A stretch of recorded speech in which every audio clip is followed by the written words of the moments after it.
Tree experts. This is the Mark Reardon Show on 97.1 FM Talk.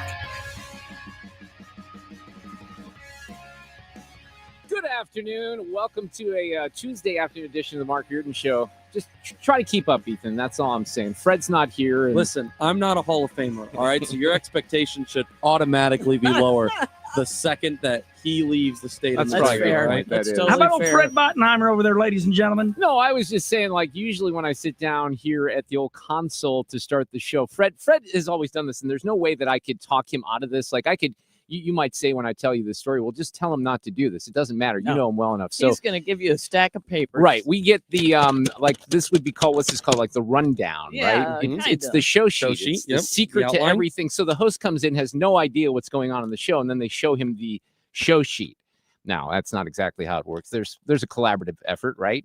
But so what Fred does, though, is he prints. He doesn't print as much as he used to. He used to print a lot more back in the day. I mean, like more than he does now. Oh my gosh, so you have no idea. Like wow. the amount of trees that Fred has been responsible for removing from the earth. In prison for it. Really, yeah, absolutely. But then what happened was, and I told him, and it still didn't matter. I sit here, as you know. I sit here with my iPad every day, and I still think this is like an underused. We were talking the other day about car technology and how I feel like people underuse their technology. Same thing with your phone or your iPad. So there's something on Safari that is called Reading List. And, with Reading List, if I have a story that's open from the Post-Dispatch or the Washington Post or the Wall Street Journal or whatever it is, then I just press add to Reading List. I can access that. And that's what I do during the show. But Fred knows I do that. It doesn't matter. He still prints all the articles. So, I know, which I kind of love. Yeah, but so that's my point. I'm not, Fred, hey, you don't have to print it. It doesn't matter. Doesn't matter. He's going to put it in a folder and bring it to you. you. Meanwhile, doesn't print anything. With me, it's the opposite. Yeah. If you ask me to, I won't. Say no. It's on the Post-Dispatch. Go find it. There is no happy medium because now I don't have anything printed, but that's okay. What do you want? I'll print the world for you, Mark. What do you want? I don't need anything. I think I'm fine. All right. But I wanted to just share that as we get started here. We got a lot of stuff going on this afternoon. We'll have Charles Lipson, our friend from the University of Chicago, joining us in the first segment here at 3:18. Some of the media coverage of what's going on with this Ukrainian immigrant, Ariana Zarutska, that really picked up today. I didn't talk about that a lot yesterday. It is certainly something that's getting a lot of attention this afternoon. We'll have, how we love Sue. We love 48 Hours and Dateline. Oh, yeah, Dateline. And the cold cases. Like people are fascinated by the cold cases, right? And, when you solve, a lot of these things have been solved by DNA that wasn't really, the technology wasn't in existence 40 years ago.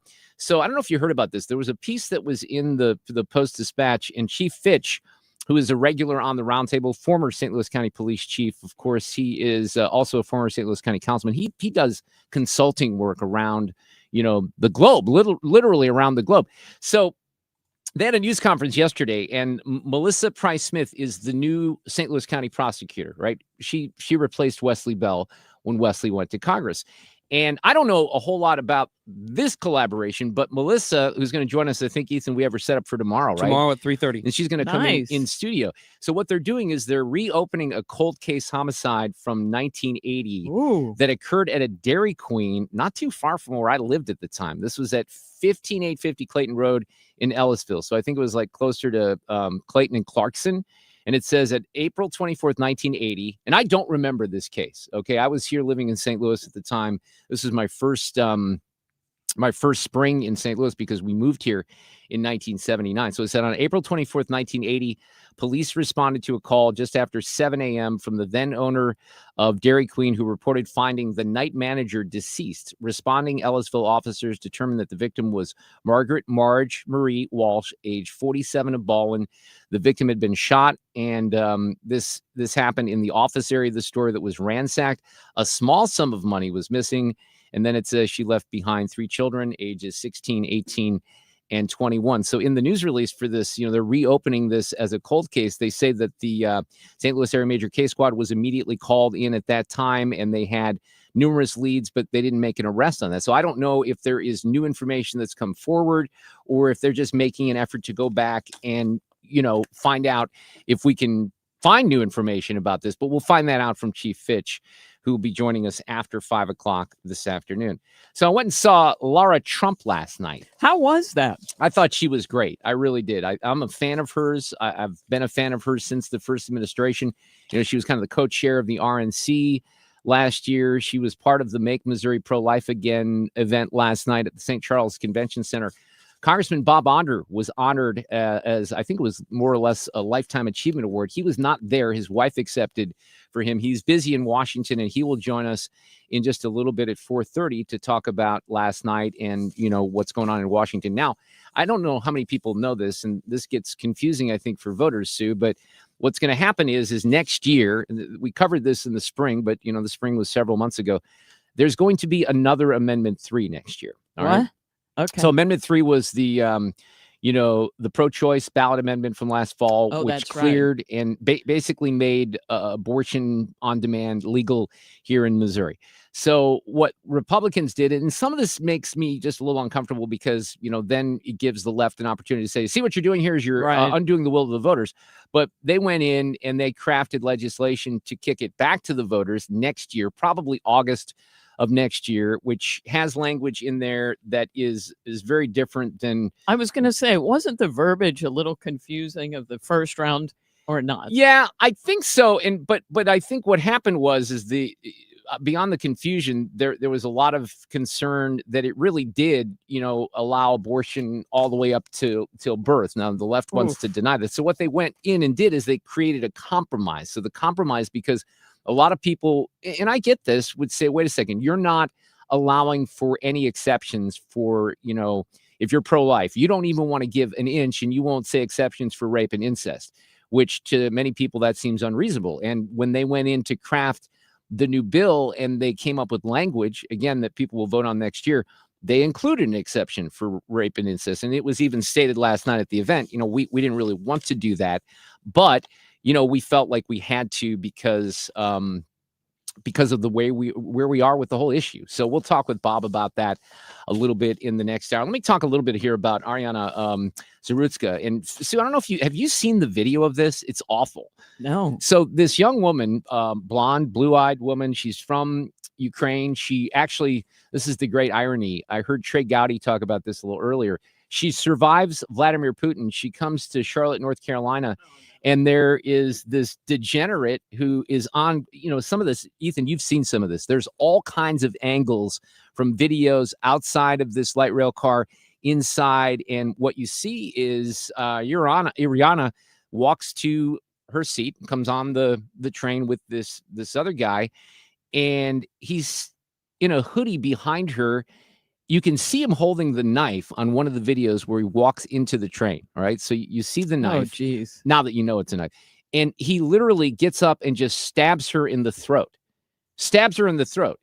And in the videos that we were watching, you don't see a reaction from the people that are sitting around her. Now, that might be because they just didn't know. This happened so fast. Wow. He's sitting down, and in 2 seconds, he's walking away. If that, I mean, he stands up.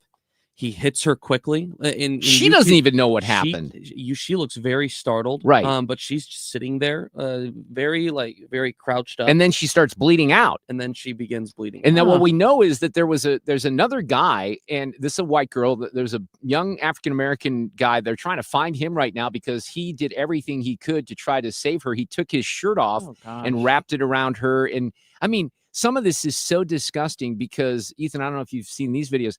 When they put the videos together from different angles, you can see this guy walking out of the train, and there's just blood dripping from the knife. And you see some people pointing down.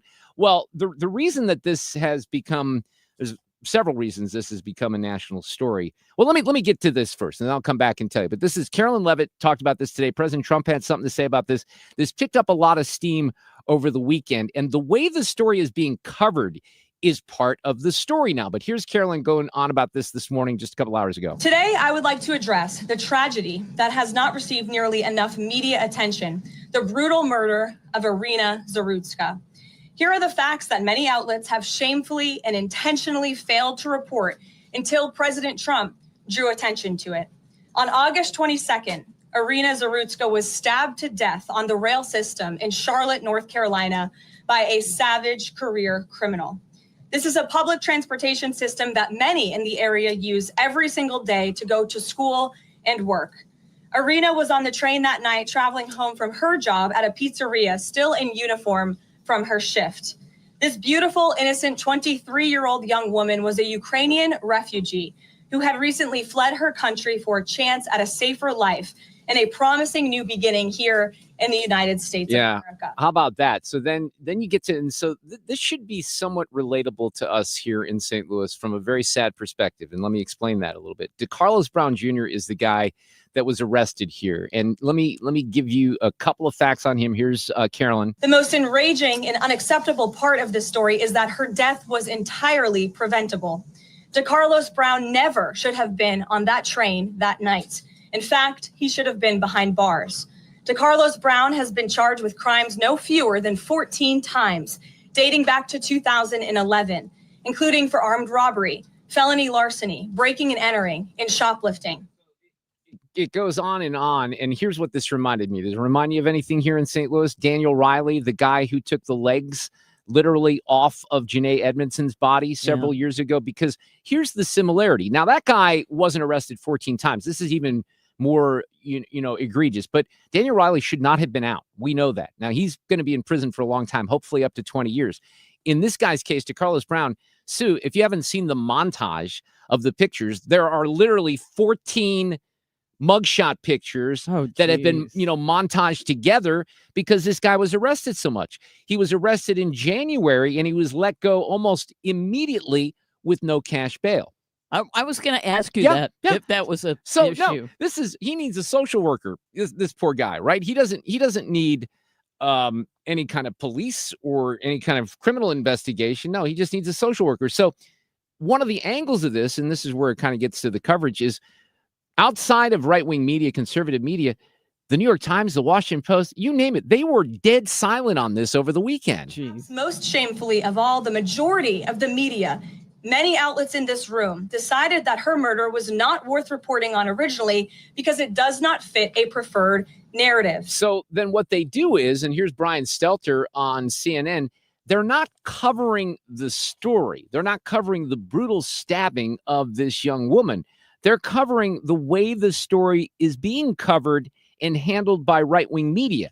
And they're making an allegation. Mark Caputo, who writes for Axios, who's a longtime political reporter, they make this allegation that the right's just doing this to gin up, an effort to crack down on crime, which, by the way, is that a bad thing? Is that really a bad thing? Here's Brian Stelter talking about this. Most murders in the U.S. never become national news. This one's garnered attention for a couple of reasons. Number one, first and foremost, the recent release of that gruesome video. Second, the energy from pro-Trump activists. They picked up on this video from local news and ran with it. It's a little bit like the times when civil rights groups have raised attention about police-involved shootings. In this case, it is Trump-aligned influencers who are posting up a storm about this case on social media. Okay, now he wants to compare this like to Mike Brown and George Floyd and stuff like that. Here's the difference. This is there's no doubt that this is a violent crime, and we know exactly who's responsible for it because it was caught on video. This is not a questionable thing that happens where you have witnesses that come out of the woodwork and claim things like hands up, don't shoot. And we know what happened to Dorian Johnson over the weekend. Completely different scenario. But again, Brian's more concerned here about what is happening in the rest of the media. It's being used, as you said, Brianna, as a political symbol, with MAGA media calling for more forceful punishments and more incarceration. I have to say, some of the replies to Musk, some of the comments around this story are baldly racist. Okay, so again, there's Brian Stelter more concerned about racism. Believe me, if a white cop was involved here, they'd be running with this all day. It is unreal the way that they can shift a narrative from something as horrific as this to this young woman to now pointing the finger somehow at conservative media. Congratulations. Nice job. Traffic from the 97.1 FM Talk Traffic Center. On the roads this afternoon, a little bit of volume out there, and westbound 70 looks pretty good, but it slows just past 94. So expect a slowdown that goes back through 94. Once you get west of there, just some moderate volume at Highway A. 64, moderate volume approaching Hampton out through McCausland at 270. and again at the 70 split. We've got moderate volume on southbound 270. It runs from Page down through Ladue Road. 44 westbound jams at 270, and 55 southbound, that's a slow go, mainly headed for Bates. This report brought to you by the Diamond Shop. The Diamond Shop, making St. Louis sparkle for over 100 years. I'm Sue Thomas, and that's traffic on 97.1 FM Talk, St. Louis Conservative.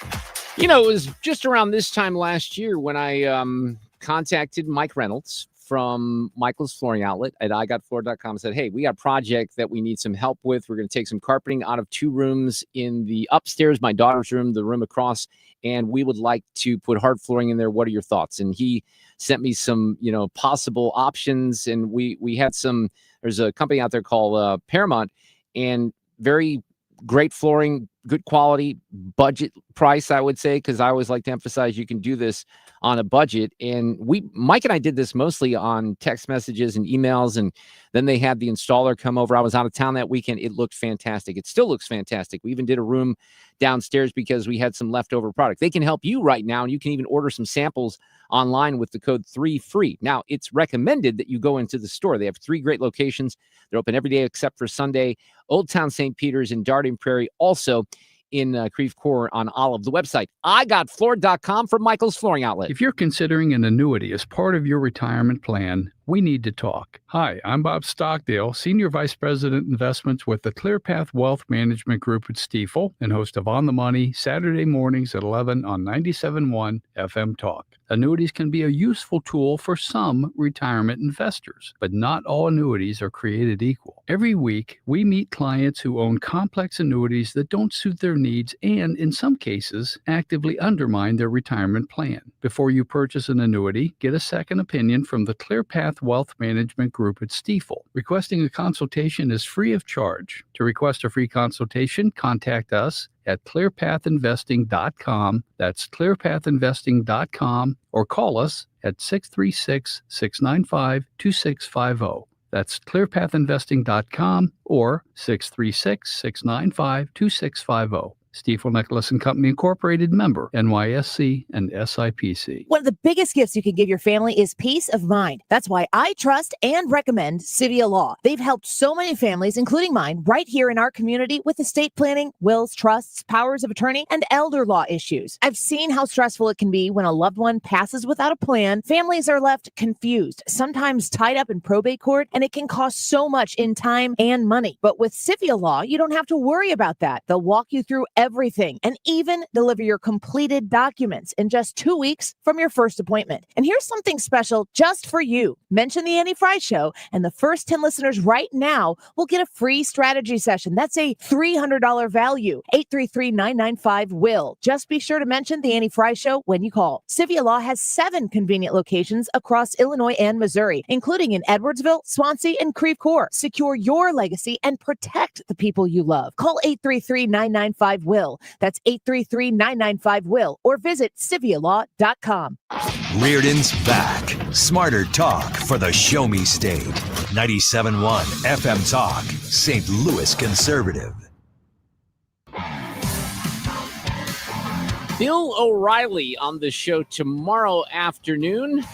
Also, we mentioned the new St. Louis County prosecutor. I mean, she's been doing this for a while now. Melissa Price-Smith will join us in the studio. Charles Lipson, one of our favorite political guests, professor emeritus at the University of Chicago, back with us this afternoon. You can read his writings at charleslipson.com. Charles, how are you this afternoon? I'm doing great. We have a great afternoon here in Chicago. What's it like in St. Louis? Beautiful. It's actually beautiful. Tomorrow we're supposed to get back into the 90s, right, Sue? But for now, it's really, really unseasonable, Gorgeous. and we love it. Yeah, we had a great end of August. My mom and dad are up there in Chicago. I've been communicating with them. I know that you guys have had a nice stretch. We're ready for fall. Although, in Chicago, when we're in the upper 60s, which is pretty comfortable, you're like in the 40s still, I think, for the most part. Oh, don't rub it in, man. Don't rub it in. Hey, I want to start here. Despite you being at the University of Chicago, let's move up the lakefront a little bit to Evanston, Illinois. Not too far from where I grew up, Charles, in Morton Grove, Niles, and Park Ridge. And that's where Northwestern University is. And this doesn't focus on Northwestern, but this is the mayor of Evanston, Illinois, where Northwestern is. David Biss is his name, and he's talking about being a sanctuary campus, if you will. But the reason that we communicated with our residents this morning is that I got information from a senior state official last night indicating that they had good intel, that they thought it was likely that ICE would be coming to Evanston today and in the coming days. And we just felt that we had a responsibility to let our residents know so they could work to protect themselves. We've been doing everything we can to protect our residents from before Donald Trump took office, passing strong sanctuary laws to make sure our police are not cooperating with federal civil immigration enforcement, protecting our data, switching off our license plate cameras when we learned that that data was being shared. But we also need to make sure our residents know as much as possible so they can take the steps they need to protect themselves. Residents is an interesting use of the word there, isn't it? Because he doesn't seem to be talking about residents. He seems to be talking about illegal residents, which those on the left have a very difficult time discerning between the two. But there again, we have a mayor, not of a big city, but of a city that's very adjacent to a big city saying, you know what, we're not going to help the government, take down some criminals that might be here illegally. We're going to look out for them, the criminals. I've been thinking about this whole immigration issue and thinking that Donald Trump has a special superpower that not everybody has recognized. And that superpower is that he not only can figure out popular issues on which he can take the 80% side of an 80-20 or 90% side of a 90-10 issue, but he can get all the people on the other side to lock in to the 10% side. And it's like a Chinese finger puzzle. The harder Trump pulls, the more they're locked in. And that's exactly what you see. It's rich to see him say that he's protecting the residents of the city. The amount of criminal activity that's come in through illegals is just enormous. I will say one thing that I agree with Mayor Biss about, which is it is not obligatory for local police to cooperate with the federal government on this. It only becomes a crime when they begin to impede. And they're clearly on the edge of that when they turn off cameras and things like that. But they are within their rights, their legal rights, to let these people out on the street. But what you're seeing in Chicago is that when ICE is arresting these people, they're arresting pedophiles, career criminals, all the rest.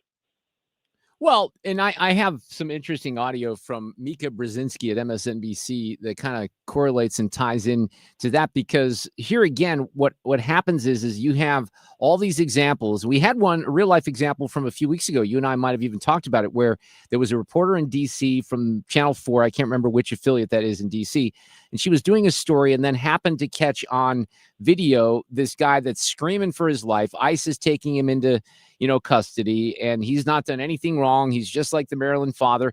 Come to find out, he's got felony charges, including, abusing someone under the age of 13 years old. So they keep looking for their poster child on this stuff, which is what Mayor Biss and others are talking about. But whenever you kind of dig deeper into the people who are being arrested, you find out the truth, and the truth doesn't play well for the left.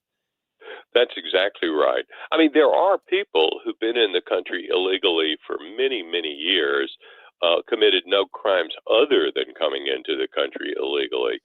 But the initial focus here has really been trying to get the worst of the worst out. And where are those people? They're often in local jails. And the fact that in blue cities, and certainly in blue states, they won't let them go into the jails to take those people out safely, imperils the community, leads to other people being arrested, because when they go out into a house where they find that criminal, they're going to arrest everybody else in the house if those people are here illegally.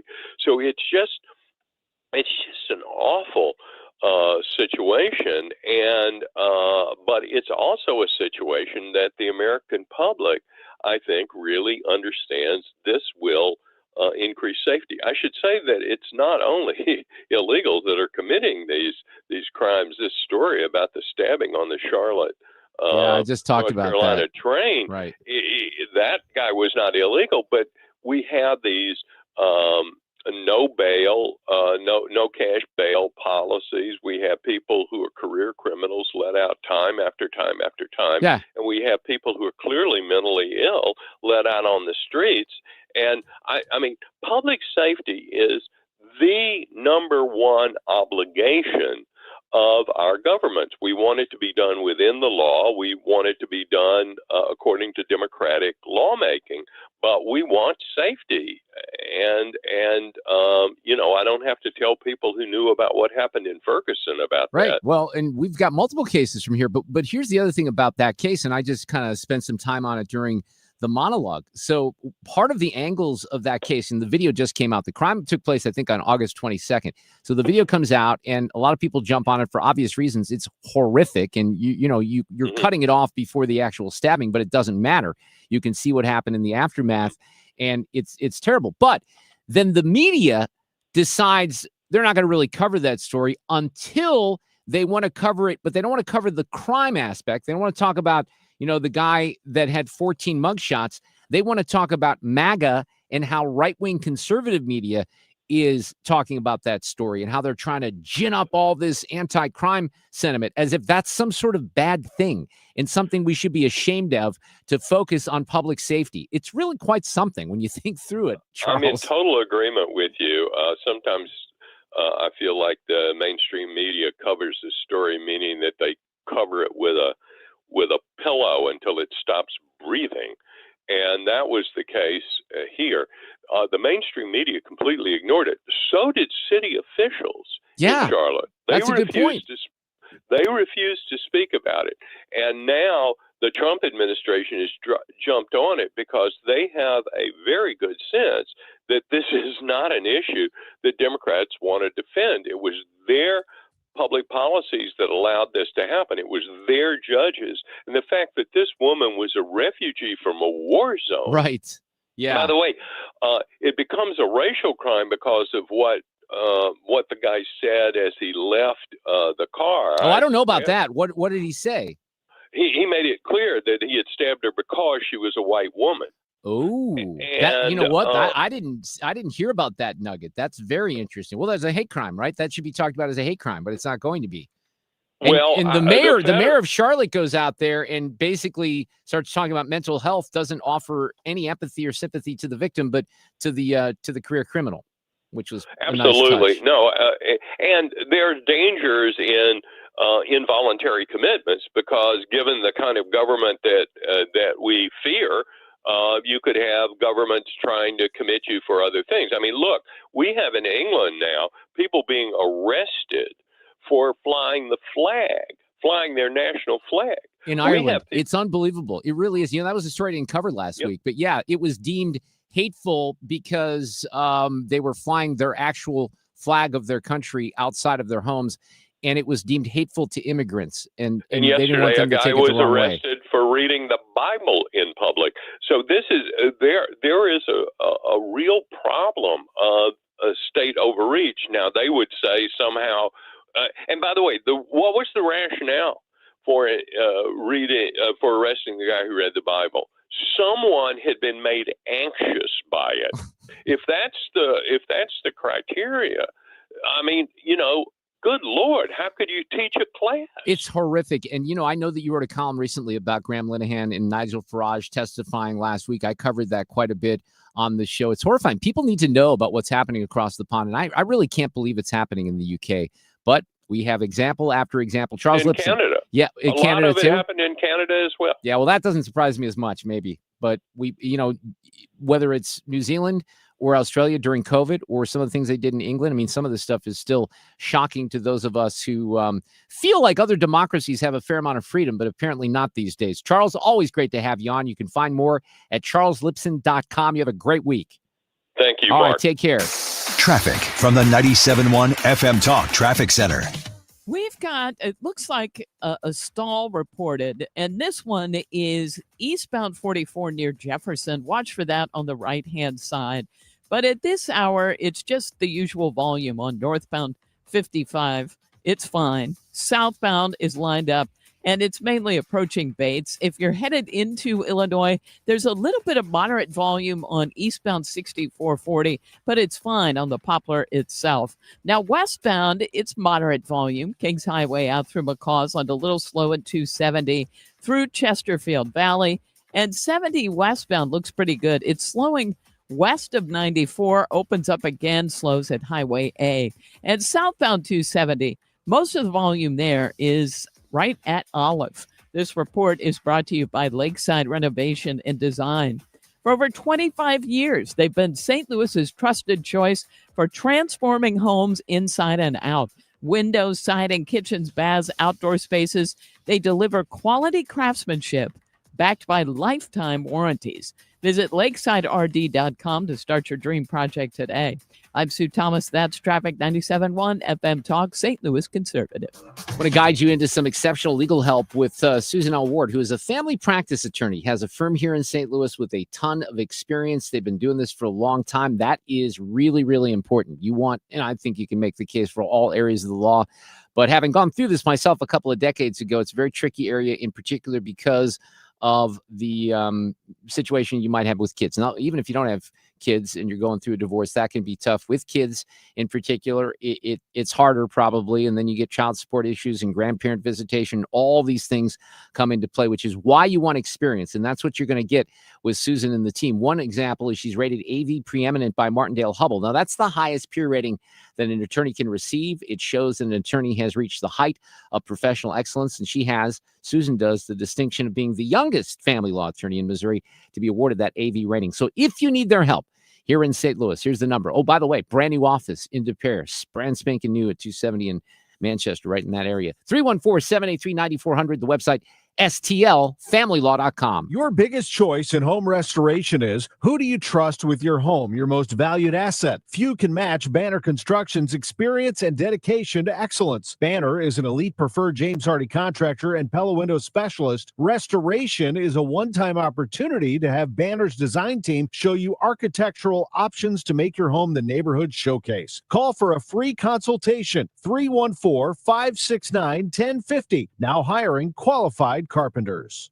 If you suffer from burning, tingling, or numb feet, pay special attention as we discuss neuropathy with Dr. Patton, D.C. Doctor, what is neuropathy? Peripheral neuropathy is nerve damage to the feet and legs. What are the symptoms? The symptoms are numbness, burning, tingling, pain, and loss of balance. Is neuropathy treatable? It's absolutely treatable, and we have amazing results. If you have burning, tingling, numbness, coldness in your feet or hands or balance issues, call us at Comprehensive Integrated Health today for a nerve damage screening. The screening will tell if you're at risk for serious complications and if you're a candidate for our cutting-edge treatment program. Don't wait until your symptoms are so severe nothing can be done. End-stage neuropathy leaves people confined to walkers, wheelchairs, and even amputations. The first 10 callers will receive a free nerve damage screening. Call 636-538-5188. That's 636-538-5188 for your free nerve damage screening. 636-538-5188. Major League Baseball realized they needed new rules to help grow and speed up the game. Your retirement strategy may also need updating to keep up with potential tax law changes, Social Security, or whatever curveball Uncle Sam throws your way. Call Rick and Financial for an initial no-cost portfolio x-ray. 314-207-6211. That's 314-207-6211 or online at rickandfinancial.com. Investment advisor products and services made available through Impact Partnership Wealth, LLC, IPW, registered investment advisor. It's time for a $98 AC tune-up. 337, this portion of the show is sponsored by Jerry Kelly Heating and Air. Born in the Midwest, built on common sense. FM Talk. 97.1 FM Talk. St. Louis Conservative. This really is something, the way that the legacy media is refusing to cover this Ariana Zarutska story, the stabbing on this light rail car in Charlotte. But again, what's even more stunning is that they're not, now that they're onto the story, because Trump's been highlighting it and some of us have been highlighting it, they're covering the way that the story is being covered by Fox and other media, how it's being handled by right-wing media. And so you have Brian Stelter out there on CNN making this comparison to like when something happens like George Floyd or Mike Brown. And he says this. In this case, it is Trump-aligned influencers who are posting up a storm about this case on social media. Really, over the weekend, Elon Musk, Charlie Kirk, other Trump-aligned figures succeeded in making this senseless death a symbol of big city crime. We heard President Trump asked about it yesterday when he was heading home from New York City. He didn't seem to know much about it. He said he would get briefed. And then today, Trump did know all about it. That's exactly what has happened here. This story has trickled up from local news to social media and now to the president's attention. Okay, well, maybe it should. Curtis Houkus here, managing editor of Newsbusters at the Media Research Center. Isn't the reaction to the way that the story is being covered fascinating here, Curtis? Stelter and the rest of them. Every time I think I'm shocked by the legacy media and how they behave to a story. Along comes another one where you just have to scratch your head.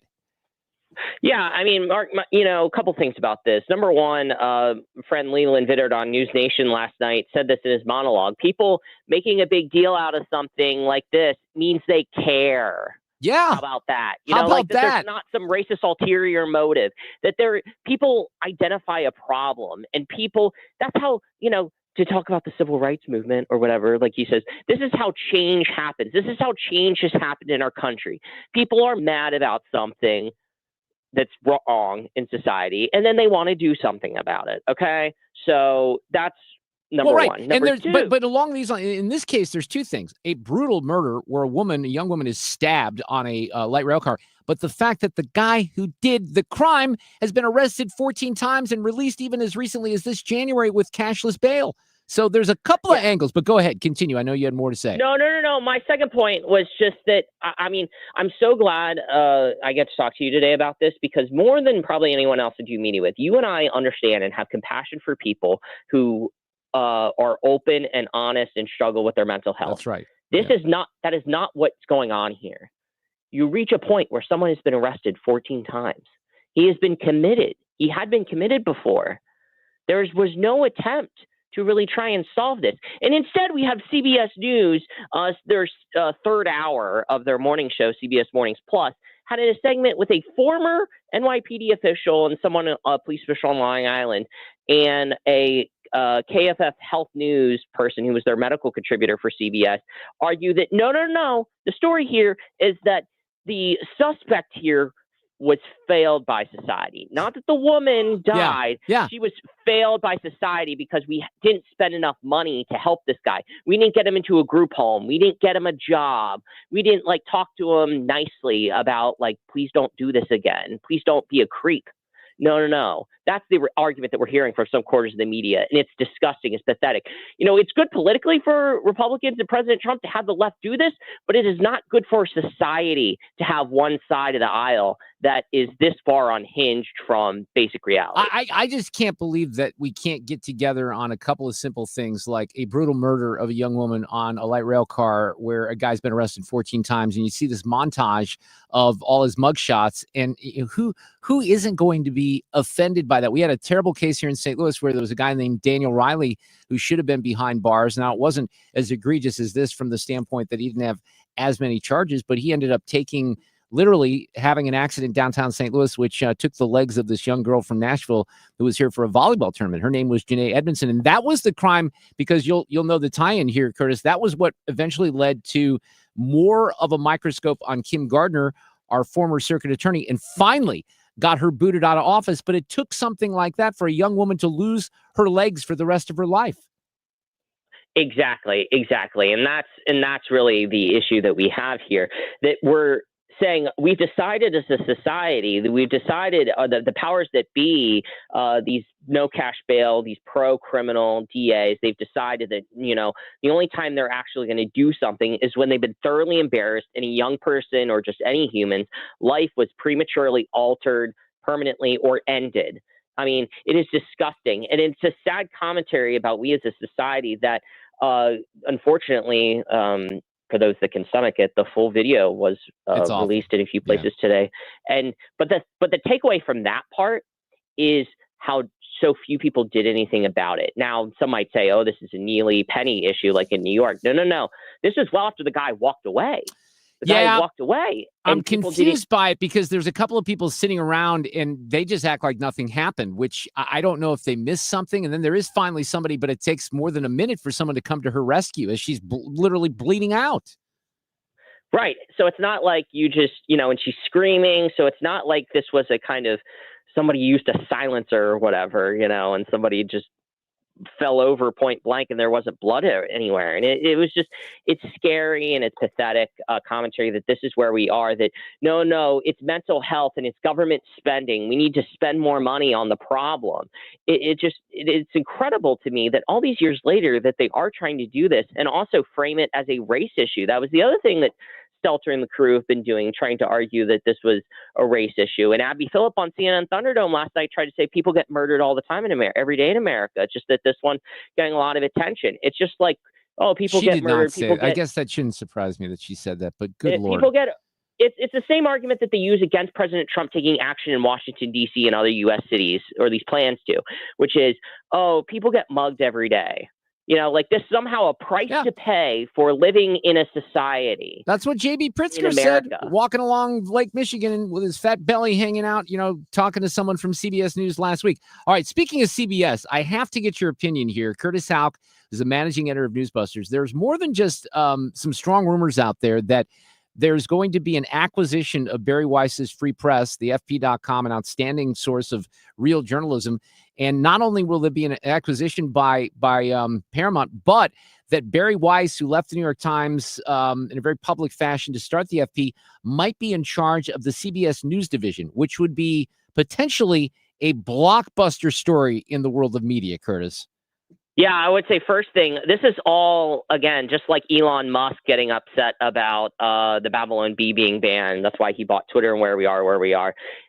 If only the New York Times hadn't had a collective freak out in its staff over a few people deciding to publish the Tom Cotton op-ed, we wouldn't be where we are right now. But Barry Weiss, she's not a conservative. No. Let's just make that clear. But she is a moderate. She's actually someone who, when people say they're free thinkers and they're independent thinkers, they consider all sides. She's one of the few people that you can actually say you genuinely believe that they consider everything.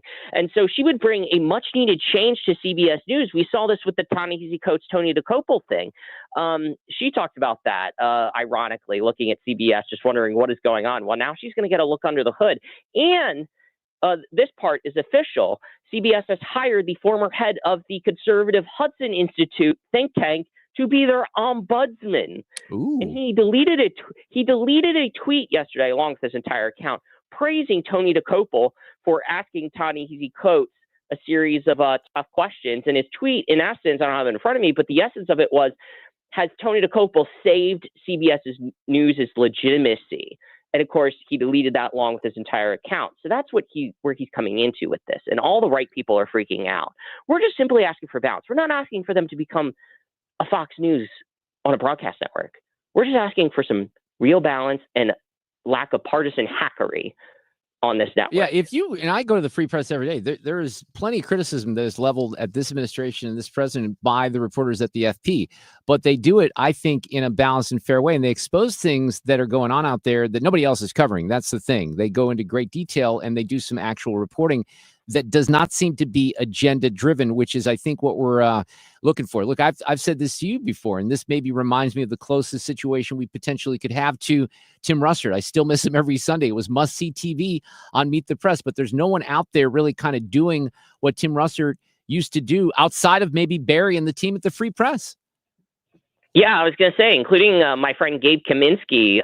He's one of our 2025 MRC Bulldog Award winners for his work at the Free Press and the Examiner. So, I mean, I think that's just crazy to me that if somebody I know like this would be a CBS News journalist, ostensibly. But the point is, they make you think, Mark, when you read their stories. And isn't that to help us become smarter and make us think and consider this or that? Isn't that really the goal of journalism at the end of the day, in part? So. Yeah, that's why I'm a fan of the Free Press. And boy, I could not be rooting harder for this to actually happen and to see if there would be transformative change at CBS News, because someone has to go out there. CNN, I said this yesterday, they had an opportunity to not do Abby Phillip and her blah, blah, blah. They could have given Jennings a show and said, all right, we're going to try something really different here instead of just having him on the panel. And I think that would have been interesting, and I bet it would have had better ratings than they're getting right now at CNN. I don't think you'd disagree with that. Yeah, exactly. Yeah. All the views come on social media instead of yeah. maybe they'd actually get Nielsen ratings if Jennings had a show. I'll just say CBS News, there are people in the network that are worth keeping and building around. Tony DeCopel, Jan Crawford, Kelly O'Grady. There's a few others there. They should rehire Jeff Glor while they're at it. And if a lot of people leave, that would be a big headline that all these people have quit. So what? Yeah, the only person I'd say keep out of there is Jeff Pegues, because he did us no favors here in St. Louis. Let me tell you, that guy was embarrassing. Rehire Catherine Herridge. Yes. That was one of the things that did him in. Apparently, he would dress down Catherine Herridge in the D.C. bureau, and she reported him, and more or less, he ended up getting the boot, but so did she. Yeah, and she was one of the better reporters out there. Curtis, thank you so much as usual. Have a great week. Oh, it's a pleasure, my we'll friend. see you. Traffic from the 97.1 FM Talk Traffic Center. We've got what looks like the usual volume downtown on westbound 44. It's slowing in front of the Arch grounds. On the Illinois side, northbound 255, there's a construction slowdown kind of between 64 and 5570. So just bear that in mind. 55 slowing on the Missouri side, south of Arsenal through Bates. We've got 40 lining up at Kings Highway out through McCausland. Moderate volume in pockets out through 70. 70 had some moderate volume by Jennings Station Road and at Highway A. And southbound 170 slowing now just south of Olive through 64. Southbound 270, kind of the same way, but it's Page down through 64.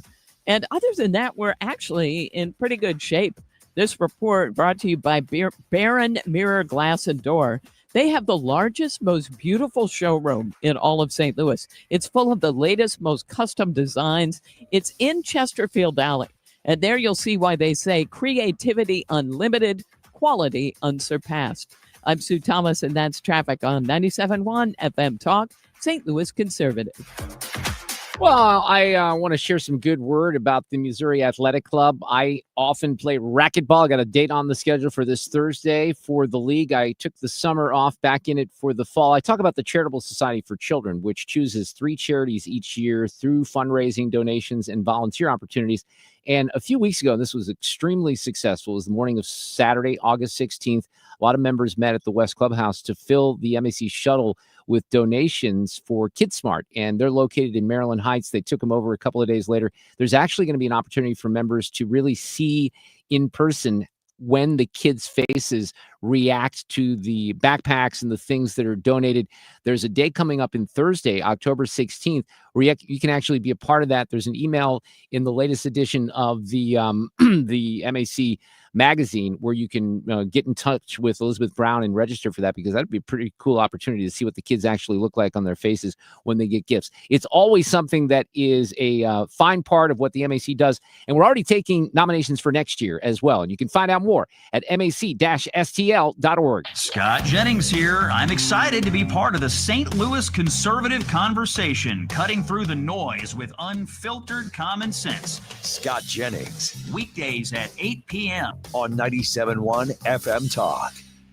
We, without hesitation, recommend that anybody work with ThrottleNet. The experience will be as good as it's been for us, for anybody, because you'll get a true partnership and you'll be able to rest easy that you're going to get the service that you need, while they're also doing all those things that you don't want to have to think about, that you don't want to have to worry about. They're always doing that in the background for you. Don't wait for your next IT crisis. If your business depends on technology, you need a partner that's got your back. Contact ThrottleNet.com to get a free IT evaluation and see how we can support your IT everything. Hey guys, Glover here with my very, very good friend, Dr. Kathy Maupin at BioBalanceHealth.com. If you have reached that certain age and you're just not feeling very well and nothing's working the way it used to work, go see Dr. Kathy. She is not only a medical doctor, she is a patient of this bioidentical hormone replacement therapy. It absolutely works. It's a long-term solution. She is an artist when it comes to helping you with your hormones. BioBalanceHealth.com for Dr. Kathy Maupin. Hello from Pro Outdoor, your #1 irrigation and sprinkler team. Aeration and overseeding season is here to repair summer brown spots. Make sure your sprinkler system is tuned up to water in that fresh seed. We're running fall specials on aeration, overseeding, and new residential sprinkler installs within 2 weeks. Call 636-695-7800 or visit ProOutdoor.com to see all our services. That's 636-695-7800. Get this, 42% of baby boomers don't even know how much money they have in their nest egg. If you're not sure where you stand in terms of getting ready for retirement, you should be listening to the All Financial Hour with Steve All. Let's sit down and talk about your questions, because I think that's the most important thing that it is out there. It's what questions do you have? Tune in to the All Financial Hour with Steve All, Saturday mornings at 6, right here on 97.1 FM Talk. Viking, committed to exploring the world in comfort, offering small ship experiences with a shore excursion included in every port and programs designed for cultural enrichment. Discover more at Viking.com. That's Viking.com. He's not here to play nice. He's here to make you think. Mark Reardon on 97.1 FM Talk.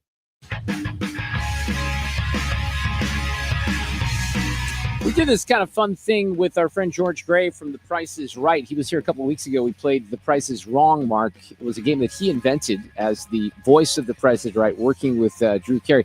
And what we do, and this is, I bring it up because I have a little connection to this, we come up with items, they're real items that are available on usually Facebook Marketplace. It's David Klein, producer emeritus, that puts these items together.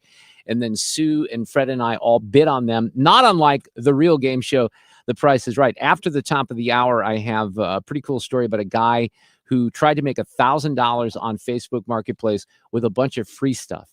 And like stuff that was being, thrown out. Yeah. And wait till you hear the list here. And he actually did it. You set a small goal and you hit it out of the park. Yeah, absolutely. Hey, did you see the Chick-fil-A that's out there? Well, it's gone. Yeah, it's gone now. It was delivered. I think there was a client of Annie's show. So I have to tell you, so my daughter is so excited, Sue, for Halloween because already. Here's why. And she's been talking about it for a month now. She's already got the damn costume ready and the sign. Her and her friend Millie are going as the cow and the chicken from Chick-fil-A. So Alexa is the cow, and she already wrote out the sign. It's in my kitchen right now that says "Eat more chicken." That's and Millie hilarious. is the chicken. And I'm telling you, if this falls flat, she's going to be so disappointed because that's all she talks about is Halloween. Like, I can't wait for Halloween. Hilarious. Right? Yeah. So she's very proud of her. It's creative. It's a great idea. It is a great idea. We got Sue's News on a Tuesday coming up. Traffic from the 97.1 FM Talk Traffic Center.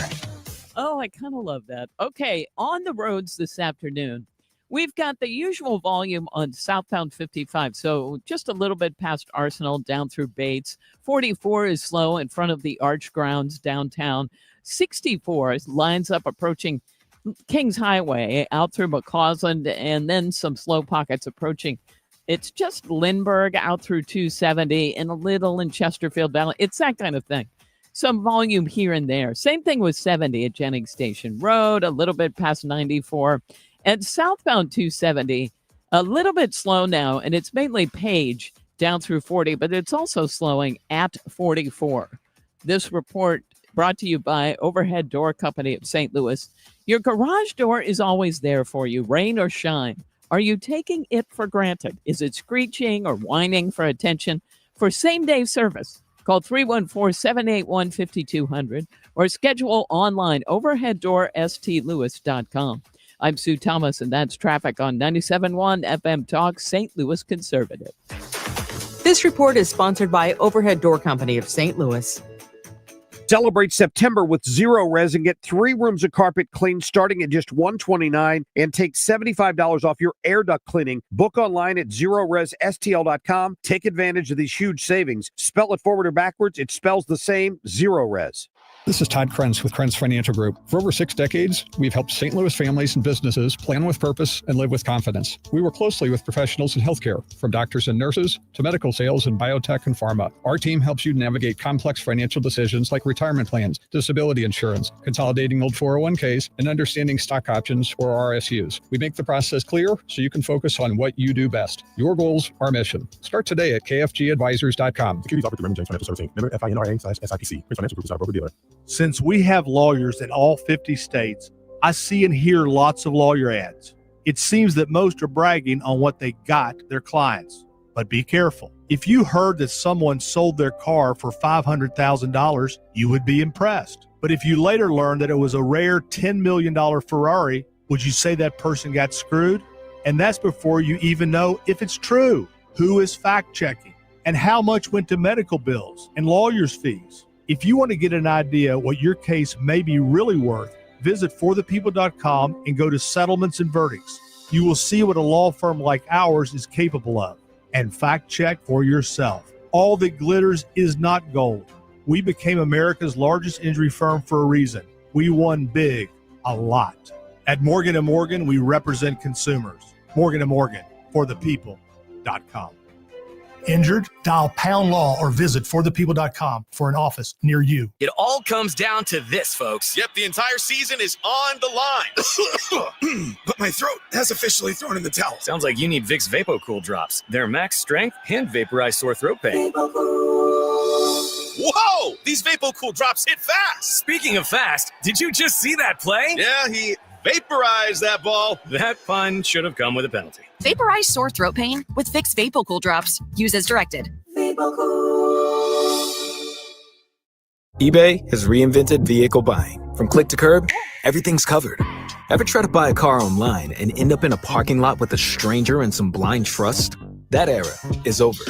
Now with Secure Purchase, eBay isn't just where you find your car. It's where you buy it, start to finish. Title, financing, registration, delivery, it's all built in. This is the modern way to buy your next ride on eBay. eBay. Things people love. Secure Purchase is powered by Caramel Dealer Services, LLC, an eBay subsidiary.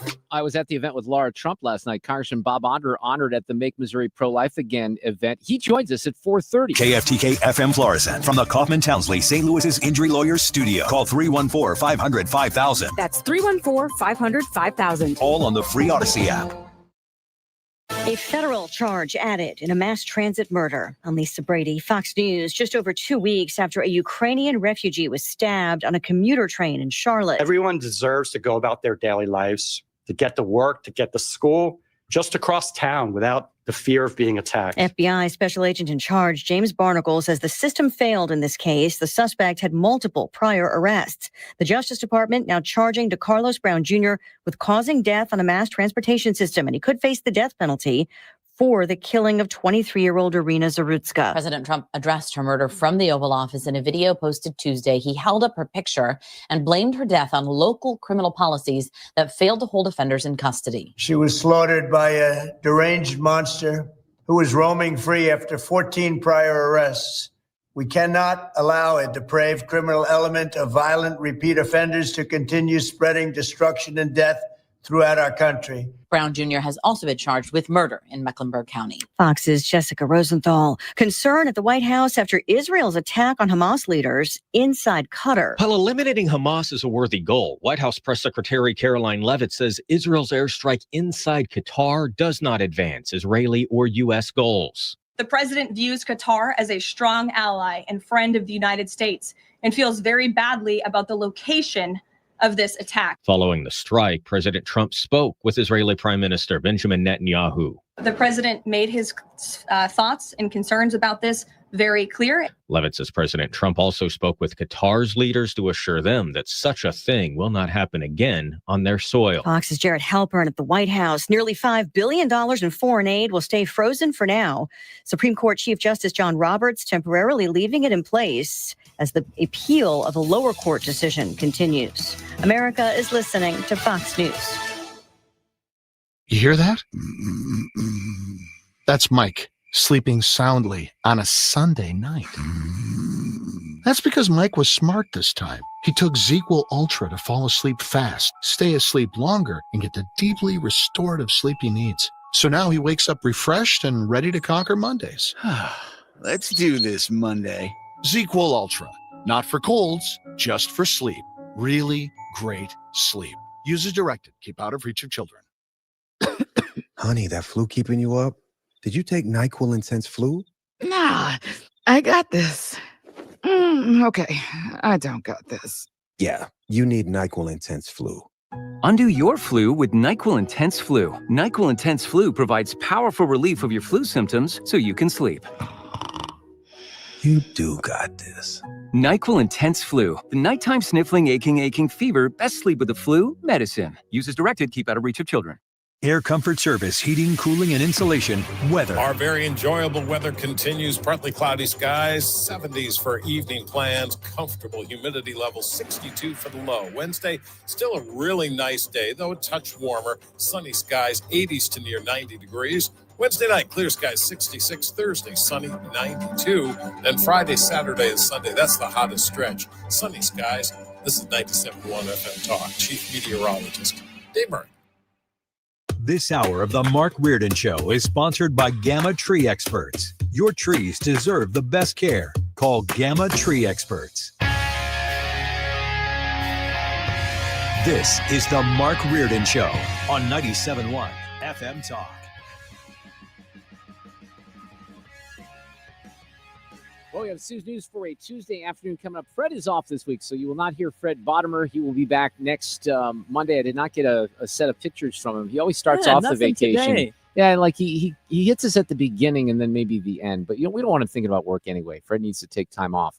Sometimes I'm kind of proud of him that he's not, texting me, and I don't know how much communication there is with Ethan because Ethan's sort of handling all the booking chores, etc. That's true. Congressman Bob Onder was honored last night in St. Charles. I was at the convention center for the Make Missouri Pro-Life Again event, and Laura Trump was the keynote speaker. I did not have a chance. I got there a little bit late, and I ended up in the VIP area with Senator Lamping, who was kind enough to invite me. And I was going to say hi to Laura and get a picture taken, but I got into an in-depth conversation with David Wassinger, the lieutenant governor, and we covered a variety of topics. I went to high school with his wife at Parkway West. But you know what? And I can get into this a little bit more. I don't know if I'll have time to do it today, but several people, including the lieutenant governor, proactively asked me about the mental health challenges last night. That's nice. And I have an email from a listener that is really, really good. You know what? I'm just going to do it now. I'll do this other thing tomorrow. I can wait because I think that this is something that, deserves a little attention. And this way I don't have to talk about me. I can talk about somebody else. So, I've been kind of careful in just talking about this all the time, Sue, but people are aware that I was off the air for, I think it was all told about 6 weeks. Oh, yeah. Dealing with, anxiety. It felt longer. Depression. Right. Well, because when I came back from Greece, automatically I didn't feel well, and then I had to take a couple of days off in May, and then we got to Juneteenth, and I had already taken like the Thursday and Friday off of Juneteenth, but I ended up taking that whole week off, and then we get to the 4th of July, so it might even been 7 weeks total. So I've over the years been relatively public about this, and here's an email from a listener, and this is one of the reasons I think I'm glad that I talk about this stuff, and that was sort of the message last night from David Wassinger and a couple other people in the media that you and I both know. I'll keep names out of it right now, but there was a fair amount of relatability. So I'll keep names out of this, but this was a listener who said, "Hey, Mark, I was listening to the show last week. I heard you mention that the reason you had been out was due to anxiety and possibly depression issues. This made me go back 30 years, and I remember the day that anxiety left me somewhat disabled even to this day." He says, "I don't remember ever having an issue before that day." And this one's really weird. It really is. And everyone has their own unique situations. He says, "Me, my wife, and my 3 kids were all driving to Table Rock Lake for a much needed week vacation. All was good, and we were all excited about getting down to the lake. Just about at Six Flags in Eureka, we got stuck in bumper-to-bumper traffic," he says. "I was annoyed, but I don't remember being upset. When the traffic started to flow again, I noticed something wasn't right with me. I became extremely nervous, shaking, began getting really scared to drive. This all happened just that sudden. Our plan from the beginning was to stop in St. Clair for breakfast, which we did. And then when we finished breakfast and attempted to get back on the road, I found out quickly that I could not drive. I was petrified. I felt as though I would not be able to stay in my lane, hit the brake in time, and became dizzy, held the steering wheel so tight I could barely turn it. My wife wound up driving the rest of the way to the lake." I'd say that was a good thing, right? "The next day," he says, "I attempted to drive around the lake and the Branson area, but no way was this going to happen due to the way that I was feeling. I'm the man, so it's my job to do the driving, but I just couldn't. I was scared to death and embarrassed." And he says, "We had our vacation. We came back home, and this was still a problem. Going to work, driving to my parents' house, going anywhere was next to impossible." He says, "I went to the doctor, and that's when I was diagnosed with anxiety disorder, which also led to depression." He says, "I tried many medications through the years and have seemed to have found a combination that does make life a bit better. But He says, it's still there in the background, just waiting to get out and make me miserable. Bridges, this is where it's really sad. And I feel, and I understand this because I have relatability. He says, bridges, dams, long curves in the road, over 50 mile per hour on the highway, flyover ramps, the mountains, you name it. That gets him anxious. He says, I'd always had motorcycles, but that definitely wasn't going to happen again. There's much more to the story, but I don't want to drag you down. I went years thinking, this is what's important here, and this is why I wanted to share it, because he says, I went years thinking that I was the only one who experiences this, but it seems that I'm not. When I heard you sharing your story, I admit that I did feel some comfort in knowing that I'm not alone, but I also feel bad for you having to suffer through this also. As it seems with you, it doesn't really bother me to share my experiences with my friends and my family anymore. And and I'm comfortable with that, and I've shared it quite a bit. But, that to me, and I responded to this listener, that seems like what happened there is a full-blown panic attack. I've never really had that. Different people have different experiences, but I was talking with someone last night, actually somebody again, I'll keep the names out of it. And whenever you talk about this, it's really difficult for people who have never experienced it to explain the feeling that goes along with the anxiety, because it's not like you're just nervous. That's part of it. Okay, Right. that's part of it. But it's also this this kind of sick, queasy feeling that you get. And there's a bit of, well, sometimes more than a bit of disorientation, which is what this listener went through.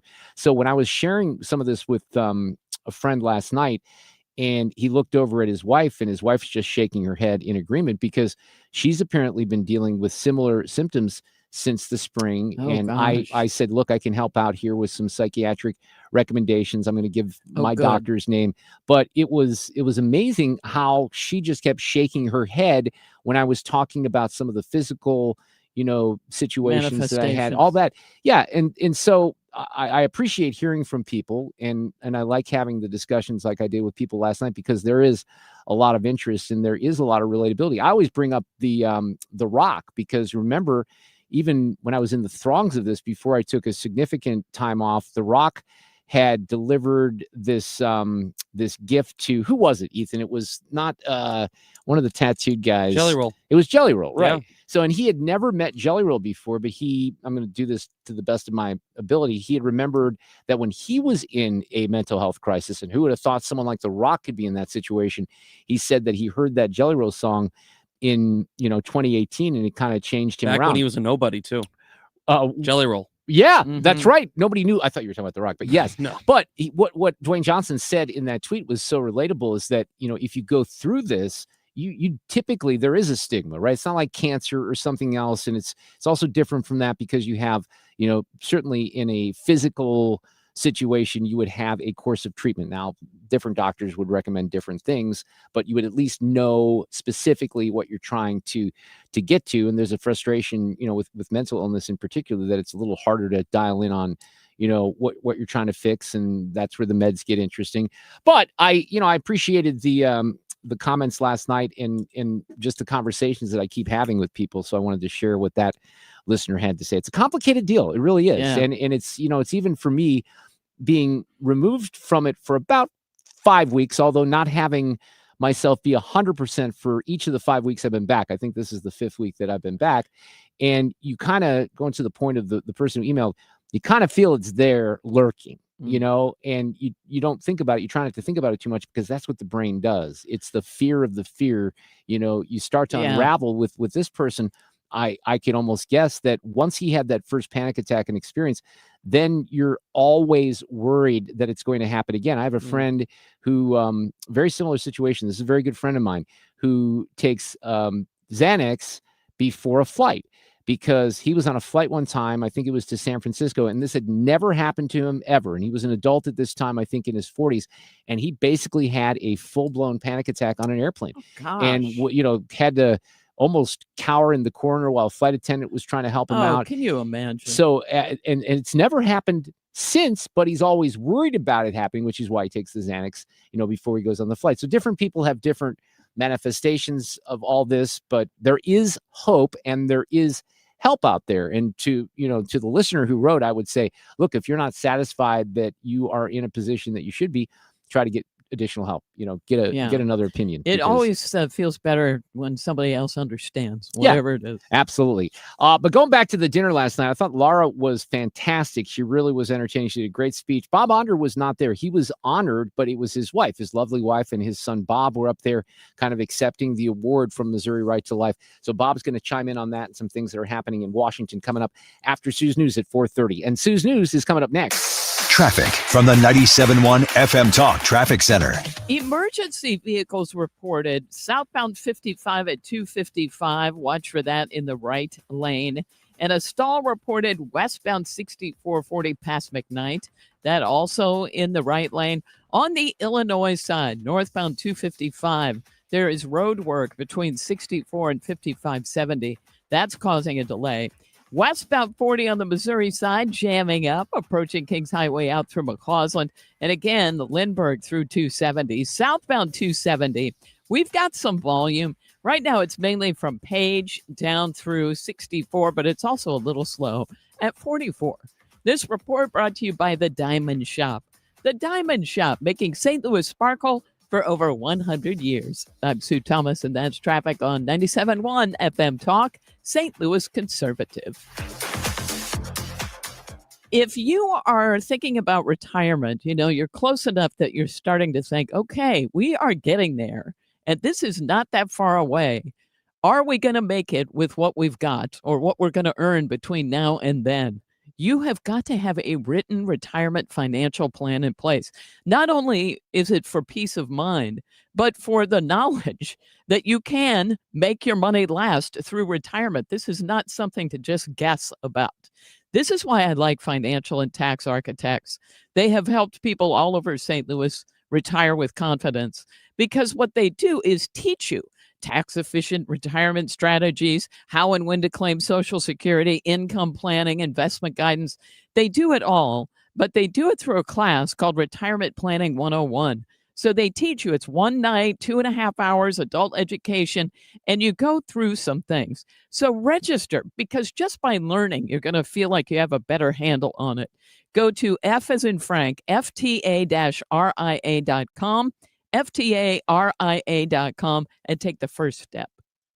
Hey guys, Glover here for my friends Mark and Neil Gelman from the Gelman team of eXp Realty. If you want immediate cash for your home or to see what your home is actually worth in today's market, find out for free from the local experts. 314-336-1991. Go to thegelmanteam.com. You're listening to Leaf Filter Radio, and the guru of gutter protection himself, Chris Coonahan, is here to take your most pressing leaf-related questions. Hey everybody, Chris here. I understand we have Ron on the line. Ron, where are you calling from? Uh-oh. Ron, are you calling from a ladder? Well, I was. I wanted to ask Chris what I need to do to get my gutters ready to have Leaf Filter installed. Oh, Ron, you don't have to do anything. A Leaf Filter Trusted Pro will come out and clean out your gutters, realign and seal your gutters, and install Leaf Filter, America's #1 gutter protection system. So I didn't need to get on this ladder? Ron, Leaf Filter Trusted Pros are in your neighborhood and ready to help. Just visit leaffilter.com/radio to schedule your free gutter inspection and get up to 30% off. Thank goodness.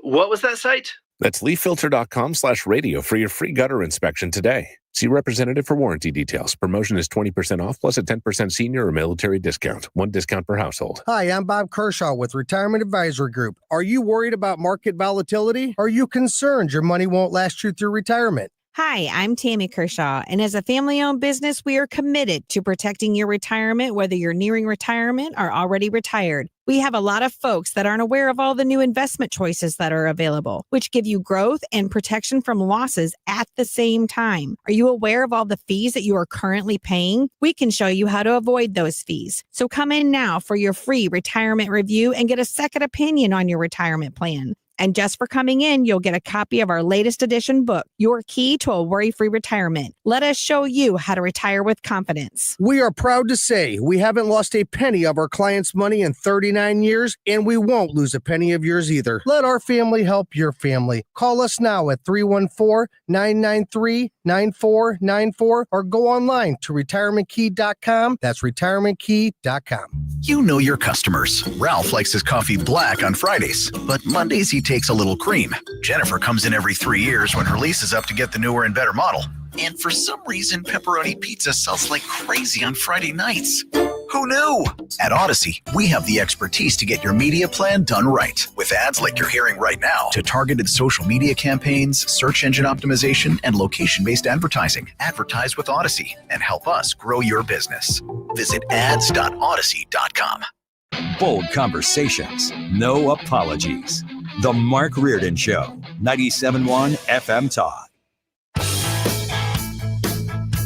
All right, I mentioned we have Congressman Bob Onder coming up here after Sue's News, former St. Louis County Police Chief and former St. Louis County Councilman Tim Fitch, because he's involved in this reopening of a cold case into a murder that took place out in Ellisville way back in 1980. He'll explain Interesting. that. Yeah, it's fat. We love those cold cases and the new information that's out. So we'll get with Chief Fitch after the top of the hour. Right now, let's do this. These allegations are deeply concerning. Does the president have any comment? We're not going to comment. It's not clear messaging. And now, Sue's News. Brought to you by Sue. We saw 2 coyotes in the yard. Did I tell you that? No. Yeah, a couple days ago. That spook you? You know what? It kind of did. Somebody on our YouTube feed had said, Sue, watch out for, after I told the deer story, watch out for coyotes, but it's mainly at dawn and dusk, and I get up before dawn. So But this is at the new house, right? Yeah. Is there a lot of, are there a lot of trees and forest area? Yeah, there's some open ground and then a cemetery where Fred's grandparents are buried, but that's another story. And I got up and I flip on the outdoor lights because I'm feeding the dogs and I'm gonna let them out. And I do, and these 2 coyotes go trot through the yard. I'm not in the city anymore. Yeah, because you don't have a fence right now. I got no fence. Yeah. And I was going to, go outside and hook them up to the leads. But I watched it and they just walked, went through the yard into our neighbor Mark's yard. And that was it. But, and then, of course, what do? You Google it. And they say, well, if the dog's not too small, you'll probably be all right. I mean, those things aren't going to be able to get a bulldog, but I'm not sure that's terribly reassuring. I wouldn't think they would be able to, but I guess it depends on the size, probably, of the bulldog. Right. If you her had a bulldogs Frenchie, are big. yeah, your bulldogs are big. Yeah. We're talking Luna, Fred's dog, or my little dog Olaf. I think we're in trouble. So yeah, I grew up in Bethalto, Illinois, small town, and we were near cornfields and near woods. Yeah. And one night, it had to have been in the last year that I was living back at home still. I'm on the back deck, and out of nowhere, this yelping just comes flying through the backyard. This is at night, so I can't really see. Yeah. But I just hear massive yelling, and then I turn the light on to see 2 coyotes booting it after a rabbit. Oh my gosh, it scared. Shrieking. The coyotes were yelping at me. They were yelping at the rabbit. Scared Okay. the crap out of me Oh my because all of a gosh. sudden just yelping, just flying by. I was like, oh my gosh, where's it coming from? I don't see them in my neighborhood. I hear them though. Oh, do you really? Yeah, because we'll hear them get all worked up like that with the yelping sometimes in Wow. the distance. Yeah. I hadn't heard them, but if that person hadn't mentioned that on the feed, I would have been like, say, is that what? If you'd like to borrow one of my 30-06s, it'll take care of that story. Oh my gosh, that, can you that imagine? situation. Although I think you're in St. Louis County, you can't do that, I right? can't do that. See, if you were in Jeffco, you could just open up fire. Is We'll that now. right? Take them out. Good Lord. Happy National Teddy Bear Day. It's also National Ants on a Log Day, which I appreciate. I prefer that one. I do too. Now, my mother made ants on a log. What are you saying? Yours Wait, what, did not? what are you talking about? What is that? Ethan, help I me don't even out. know what it is. No, I thought you you don't know? literally meant ants on a log. No, Okay. you guys. I don't know what this is. Ants on a log. You take a piece of celery about this big. I've You seen put this. peanut butter in there. Oh, yeah, okay. And you put raisins on top. It's Yeah. ants on a log. Okay. I know what that is. I did not know that was called Oh, yeah, that. it's a thing. Interesting. Even Yeah. if we were just referring to ants literally on a log, I still would have been okay with that. But are you as telling me well. it's National Ants on a Log Day? Yes. Wow. Somebody went through the trouble of making it ants on. We should make a That's Mark impressive. Reardon show day. I don't We know if should you try can to do submit that, right? Right? I mean, why not? Obviously, anything goes. And National Wiener Schnitzel me? Day. Wiener Schnitzel. Oh, there you I go. should say. That sounds better. Which has to be veal. I looked it up. It's breaded veal. It's a nice German dish. But Oh, then is that what that is? Yeah. Mm-hmm. How did I not know that? Wiener Schnitzel? Wiener Schnitzel. Mm-hmm. It's veal. Yeah. We learned so I much on know. Sue's News. This is a Honestly, very learned educational two different show. things today. Yeah. Okay. On this day in history, 69 years ago, Elvis Presley made the first of his 3 appearances on the Ed Sullivan Show. Do we have some Elvis? Did I send you No. some? Okay, never mind. But what he sang was Love Me Tender, Hound Dog, Don't Be Cruel, blah, blah, and Ready Teddy, which I don't think I've ever heard. Anyway, they only shot him from the waist up so that his gyrating hips did not offend the TV audience. 82.6% of the nation tuned in. Imagine that. That is mind-boggling in today's streaming everything. I mean, you can't get 50%. You can't get 20%. Yeah, even with the biggest, like the Super Bowl, you're still probably getting 25, Yes. 30 cents. By the way, I haven't watched it yet. It's in my, to-do list or my watch list, but I've talked to some folks who have seen this on Netflix. It's called Sunday Best, The Untold Story of Ed Sullivan. And it really kind of focuses on the black artists that he booked. He was way ahead of his time on that and that influence. But I hear it's a really good documentary on Netflix. Well, that's really interesting. Well, here's what the New York Times said. This is a quote from the New York Times. When Elvis executes his bumps and grinds, it should be remembered by CBS that even a 12-year-old's curiosity might be overstimulated. Wow. How the world has changed. Right? You think? Now you're half naked and nothing matters. Okay, and then this made me laugh. 23 years ago in 2002, Buzz Aldrin is 72 years old. Okay? He punched a moon landing conspiracy theorist in the face for accusing him of lying about Apollo 11. I love that. I love that so much. I love that. I met him one time. I had him in the studio when I was working in my past incarnation here in St. Louis Radio at KSDAM in 1996. And he came in the studio. Did he really? And Wow. he was a bizarre dude. I don't know if it was because he went to the moon, but he was a very interesting, challenging, just weird, very eccentric. Interesting. Yeah. Well, I credit him for punching the dude on the, on the How annoying allegation. that must be. There's people that think that still, though. I know. Or the flat earthers, all the people. All right, the document John Candy, I Like Me premiered at the Toronto International Film Festival over the weekend. Very excited about this. Okay, it hits Prime on October 10th. And in it, Macaulay Culkin remembers John's kindness on the set because Mark and I both love Uncle Buck. It's my favorite. Same. Yep. John's kindness on the set of Uncle Buck, and he's interviewed in here, and he also remembers that John Candy was one of the first people to realize that Macaulay's dad was a creep. Oh, really? And yeah, Macaulay says, quote, I think he always had that really great instinct, and I think he saw. Sorry, crowd. Yeah, Listen, crowd didn't like it. even before the wave crested and the Home Alone stuff was happening, it was not hard to see how difficult my father was. It was no secret. And I think John was looking a little side-eyed, like, is everything all right over there? You doing good? You okay? You having a good day?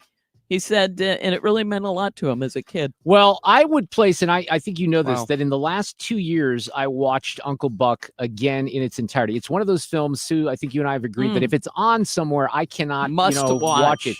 But I really do. I was telling Dave Klein this because he reached out to tell me about the documentary. I'd not heard about it yet. I'm very excited. And I love John Candy, but he's such a sweet guy. Yes. But that movie in particular, I think is his best work. I really agree. do. I agree. He's so good in that. And you can't help but feel that you're seeing John Candy, Exactly. you know what I mean? I As do. a I know person. exactly what you mean. Yeah. Yes. A mom from New Zealand has broken the world record for the fastest 100-meter sprint over Legos. She was able to do it in under 24.75 seconds. Gabrielle Wall is her name. Did you have Legos in your house, Mark? This is supposed to be a big deal. You like when I was a kid, you mean? Yeah. Did your parents? I mean, it's supposed to be just hellacious to step on one. Oh, I see what you mean. Yeah, Yeah, I had them when I was a kid, but they've had this second incarnation. My daughter's really into the real complicated Legos and stuff. Oh, yeah. In but yes, fact, if you would, two things: you'd walk on top of them, or you'd suck them up in the vacuum cleaner. Yeah, either one is bad. Lego has just announced its most expensive set ever for $1,000, and it's Star Wars themed. It's the Death Star. Yeah. Yeah. So here's how I can relate to this. I remember when I was getting stuff for my kids, and all of a sudden I'm like, oh, they want Legos. And then I started looking at the prices on the Legos. You go up into Target and you look at the Lego price. I'm like, wait, what? No joke. What happened to, like, Lincoln Logs and just simple Legos, stuff like that? Ethan, did you put together any of these things? Very, very few, but I think they're had fun. A couple of them growing up. Yes. Okay, well, the Death Star has 9,023 pieces. It comes with 38 characters, including 3 versions of Luke Skywalker and 2 versions of Han Solo. Yeah. So what you're going to have here is about 5 dudes who've never kissed a girl that go in on this, and they each spend $250, and they spend the weekend putting this together. Sue, hit that bell right now. But, I don't know. I think they're kind of fun to put these together. Well, they are. I agree. And Alexa actually does. Some of them are very. This is where I had to relearn what Legos. I didn't really get it. Like, the TV show that they were doing too. What was that called? Was that Lego Masters? I'm like, Lego movies. Even the Lego movie. But I didn't realize that Legos had become, because to me it was just a bunch of little colored bricks that you would connect and do your own designs. But what they became in more recent times is pretty amazing. I know. They kind of reinvented themselves. And that leads us into today's random fact. A single Lego brick can withstand 950 pounds of pressure before it starts to crack. Holy cow. It's but dang, right? No joke. This is one of those days. Everything you wanted to know about Legos, but were afraid to ask during Sue's News. We learned a lot today. Thank you, Sue. Yes. Congressman Onder's coming up. I'm Chad Robinson with Your Money Now. Upwards of $1 trillion could be refunded if the Supreme Court agrees with lower courts that many of the so-called reciprocal tariffs are illegal, according to Treasury Secretary Scott Bessent. The U.S. government has already collected $72 billion from the president's levies. United Health expects roughly 78% of its members to be enrolled in top-rated Medicare insurance plans next year. The U.S. health insurer released the news in a filing today. The CDC issuing a food safety alert over a salmonella outbreak linked to home delivery dishes that were made by Metabolic Meals. ABC News reports at least 16 people in 10 states have taken ill. On Wall Street, stocks were higher, with the Dow up nearly 200 points, the S&P 500 gaining slightly, and the tech-heavy Nasdaq set a fresh record, up by 80. Crude oil futures for October up 0.8%. They're currently below $63 a barrel. That's Your Money Now. When you're hiring, have you ever felt like you're missing out on meeting truly great candidates for your roles? It seems impossible to find them, but they have to be out there somewhere, right? Well, they're not hard to find when you know where to go, and that place is ZipRecruiter. And right now, you can try ZipRecruiter for free at ZipRecruiter.com/free. ZipRecruiter helps 10 million people with their job search every day. And because these people are actively looking for jobs just like yours, it's easy to find the right person right away. In fact, 4 out of 5 employers who post on ZipRecruiter get a quality candidate within the first day.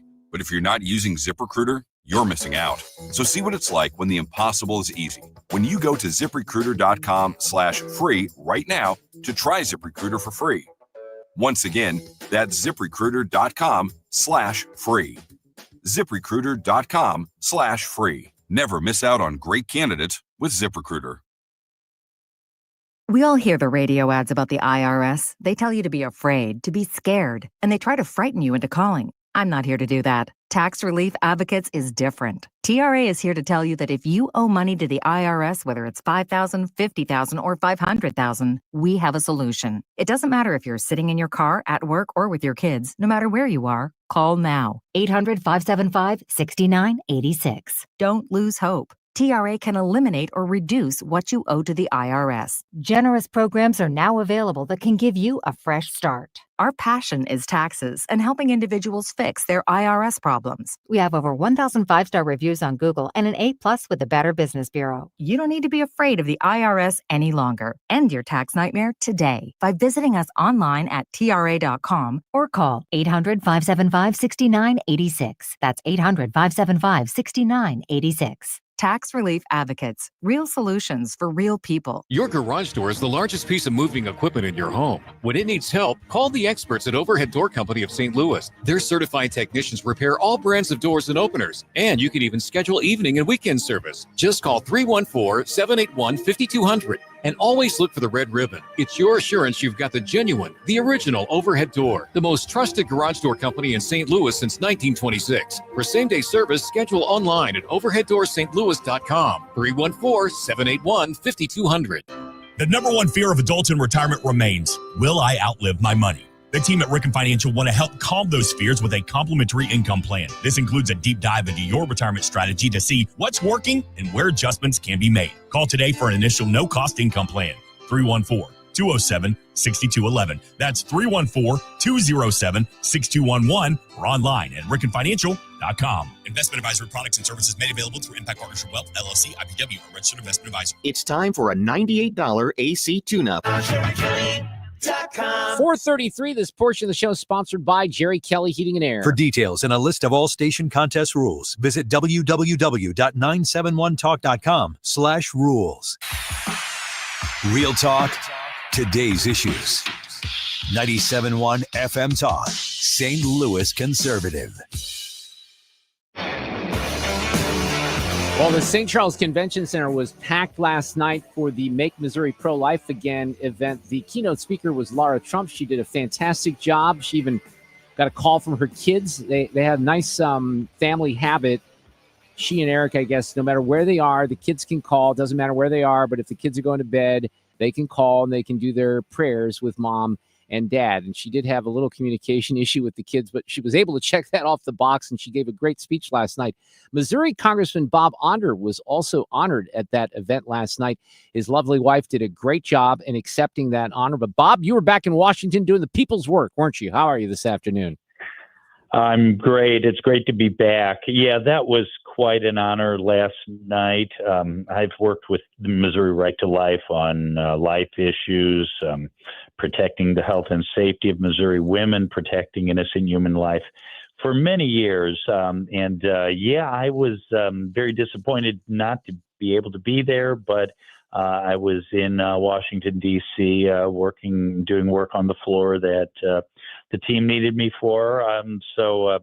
Allison and my son Bobby did a great job. They did do a great job. It was really a good event. I mean, it was a packed house, and Laura was fantastic in her speech.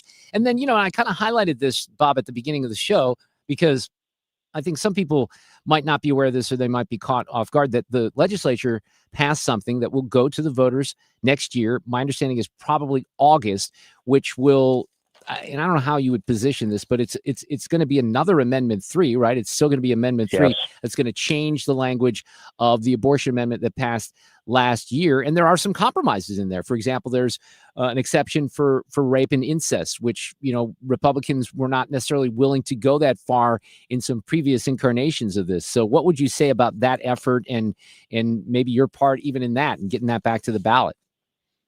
Yeah, I think, it was very unfortunate that, we've needed to reform the initiative petition process for many years. It's really decades. Yes.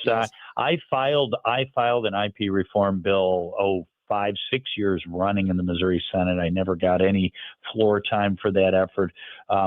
Finally, in this special session, Governor Keogh called, we're going to do it. But the unfortunate truth is that progressive groups can come and literally buy amendments to the Missouri Constitution, and they did that for about $30 million last year. So Missouri is a pro-life state. The Amendment 3 as passed last year does not reflect Missouri values.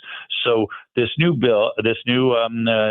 ballot measure, ironically called Amendment 3 also, will protect innocent human life. Yes, it will make some exceptions. Just as importantly, it will restore health and safety standards to protect Missouri women. It will reinstitute parental notification and consent. It will, and I really believe the left will use last year's initiative to undermine efforts to protect children from radical gender ideology. I think they'll use it to force public funding of abortion through Planned Parenthood. So it's really important that we fix all the wrongs done last year, and I think it will. I think it will pass. I can already, and I'm sure there have already been editorials in the Post-Dispatch, but what the other side will say is that you're thwarting the will of the voters in what they passed last year. Now, when you look at the map that you referred to, the will of the voters by giving the voters another chance to weigh in. Yeah. Well, and it's also when you, and I don't know that this will be a big part of people's process next year when they decide on this, but you refer to it, and it should be. I mean, the amount of money that was spent on this and the way that the pro-life side was outspent was just astronomical. And even then, it passes by a pretty slim majority. Yeah, that's right. In Florida, where they have a 60% threshold to amend their constitution, their pro-abortion initiative got 57%, and it failed. Ours only got about 51%, and it passed. The other thing working against pro-lifers last year is that it's a dirty little secret, and then in Missouri, we have a very liberal appellate court system and liberal appellate judges, and they gave Planned Parenthood the language they wanted.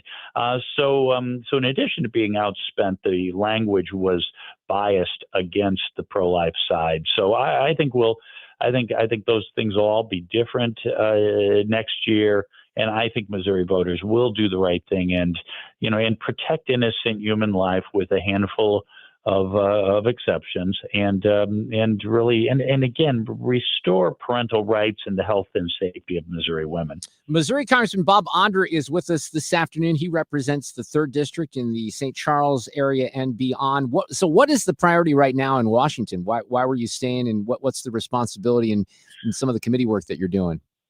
Yeah. There are a lot of things going on right now. Part of it, of course, is to get some sort of a budget measure passed by the 30th of September before the government runs out of money and triggers a government shutdown.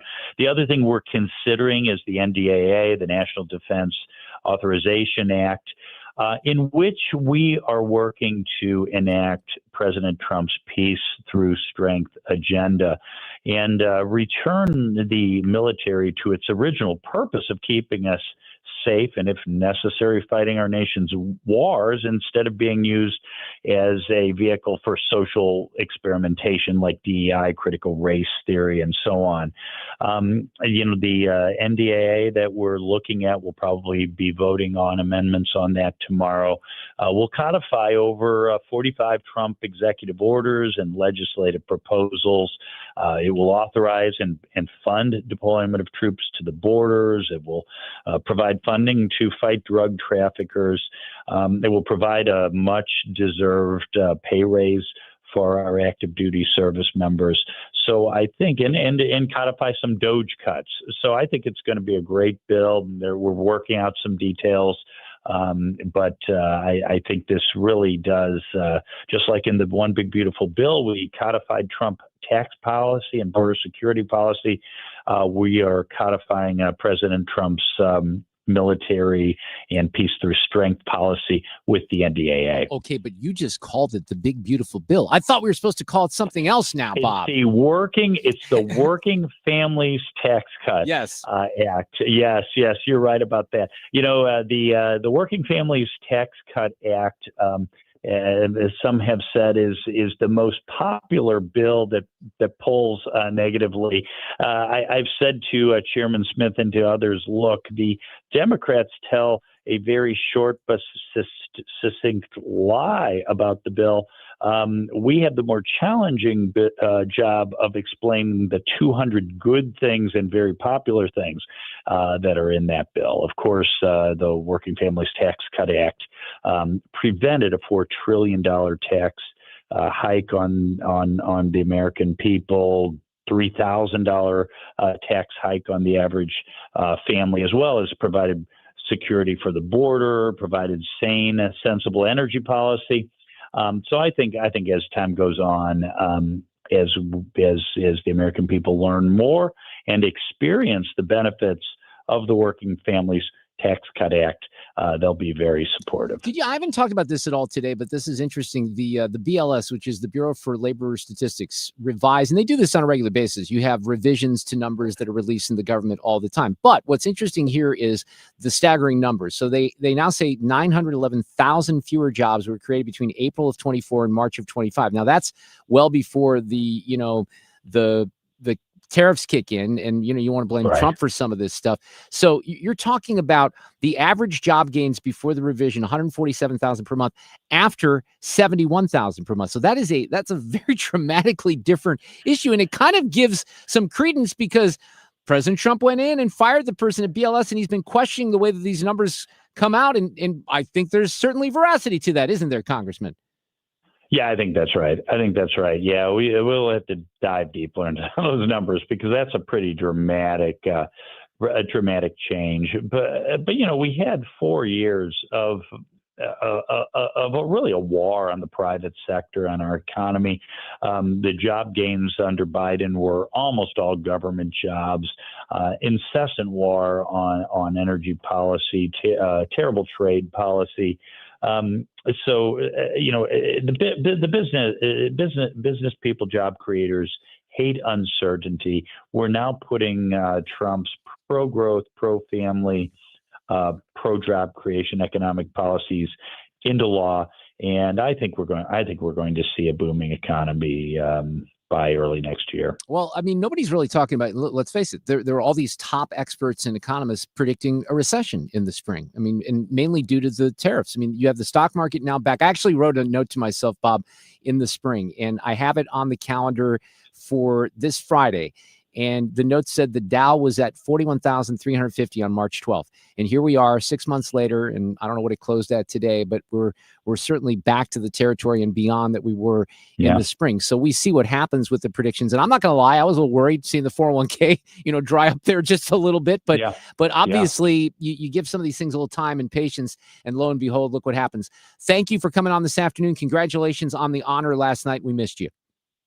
Thank you. All right, take Thank care. you. That is Congressman to be on. Congressman Bob Onder with us this afternoon. Traffic from the 97.1 FM Talk Traffic Center. On the roads this afternoon, it hasn't been too bad. So if you are just headed out westbound 70, looks fine. We've got a slow pocket at Jennings Station Road, a couple of those past the airport, and some moderate volume in pockets out through the 70 split. But we have an accident on westbound 6440, and it's pretty close to Ballas, kind of between Spady and Ballas. It has left us with a jam almost back through the inner belt, and when it gets there, it'll just be one solid jam that goes back through Kings Highway. So if you are traveling in that area, just know that 40 is really jammed. Now, southbound 55 hasn't been quite that bad. We just have the usual volume. And that starts just south of Arsenal, and it goes down through Bates. Once you get south of Bates, things open up. We do have a stall reported northbound 270 before Olive, that on the right-hand shoulder. And other than that, there was an accident westbound 70 past Highway A. That, too, is on the shoulder. So 64 is the worst of it. 44 is fine, if that's an option. I'm Sue Thomas, and that's traffic on 97.1 FM Talk, St. Louis Conservative. Mark Cox here. Join us live Thursday, September 11th at Chickenelli's in Eureka as we support Focus Marines Foundation. They're helping post 9/11 veterans transition to civilian life. Learn more at 971talk.com/events. Brought to you by your local Lennox Premier dealer, Scott Lee Heating. Scott Lee Heating's Premier Dealer distinction means you'll be working with the best the industry offers. Learn more about our special savings opportunities on Lennox products by calling 314-756-9444 or visit us online at scottleeheating.com. Life's unpredictable and full of unknowns, but your vehicle shouldn't be. No one wants to face an unexpected repair that could derail their plans and budget. That's why we're introducing CarShield, the ultimate way to future-proof your ride. We're not just about fixing problems, we're about preventing financial surprises. You can get a low-cost month-to-month vehicle protection plan designed to save you from out-of-pocket expenses on future auto repairs. Imagine driving with complete peace of mind, knowing that if something goes wrong, you'll pay almost nothing for covered repairs. Included in every plan is free roadside assistance, free towing, and car rental options at no additional cost. This protection protection plan is at an all-time low, making it accessible to any driver. Don't wait for a breakdown to realize you need coverage. Invest in the future of your vehicle and your wallet today. Call CarShield now for your free quick quote. Call 800-908-8646. That's 800-908-8646. Future-proof your ride. Call CarShield now. 800-908-8646. 800-908-8646. Again, 800-908-8646. You've got a ton of equity in your home. You're sitting on a gold mine, and you could do so much with all that cash, like travel, invest it, or pay off debt, but you can't touch it unless you sell your home. But you really don't want to move. And besides, homes are sitting on the market for a long time these days. You're trapped, right? Well, not with TrueHold. With TrueHold, you can cash out your equity in as little as 30 days. And listen, you don't have to move. You can stay in the home you love as a renter. So that's TrueHold's Sell and Stay program. You cash out your entire home's value and stay put. TrueHold even covers property taxes, property insurance, and essential repairs. So imagine using that equity to travel, invest, or pay off debt and stay in your home. It's brilliant, especially in this slow market. You get an all-cash offer now by calling 1-855-300-9993. You can also visit TrueHold.com, the smarter, faster way to cash out on your home's value without moving. That's TrueHold.com. Attention St. Louis Medicaid members. If you need assistance with daily living, you can receive a free service from Freedom Care in your own home from a loved one who lives with you. With Freedom Care, you decide who provides your daily care, helping you with preparing meals, bathing, laundry, transportation, and more. A family member or friend that gets paid instantly. It's all through Medicaid, and as a St. Louis resident, it's 100% free to you. New to Medicaid, the Freedom Care family will guide you through enrollment, making it stress-free for patients and caregivers. With over 7,000 five-star Google reviews, we've perfected at-home care for Medicaid members and caregivers. If you live in the St. Louis area, this service is free to you through Medicaid, and with our InstaPay app, caregivers can choose to get paid instantly. So go to freedomcare.com or call 314-697-4912. 314-697-4912. That's 314-697-4912. Freedom Care, we're here for you. Are you looking to hire? ZipRecruiter finds the best candidate for your job fast. Try ZipRecruiter for free at ZipRecruiter.com/free. That's ZipRecruiter.com/free. ZipRecruiter.com/free. Mark Reardon, Sue Thomas. This is the Mark Reardon Show. You know, we focus a lot on things that happen on college campuses, and there's a very interesting story that is like in real time unfolding on the campus of Texas A&M. And the issue deals with a class, and this is where, you know, look, every university on the planet, whether it's Mizzou or WashU or SLU, they have courses that deal with the alphabet mafia, the LGBTQ, blah, blah, blah stuff, right? There's all these social justice courses. In this particular case, one of the issues is it was being taught, some gender ideology was being taught in a children's literature class. So there was a student who took offense to this and recorded her concerns and confronted the professor in the class, and this is what it sounded like. And now there's reaction from the administration at Texas A&M, and pretty hardcore reaction. I'll share that in a moment. I just have a question because I'm not entirely sure this is legal to be teaching. Because according to our president, there's only two genders, and he said that he would be freezing agencies' funding programs that promote gender ideology. And this also very much goes against not only myself, but a lot of people's religious beliefs. And so I am not going to participate in this because it's not legal, and I don't want to promote something that is against our president's laws as well as against my religious beliefs.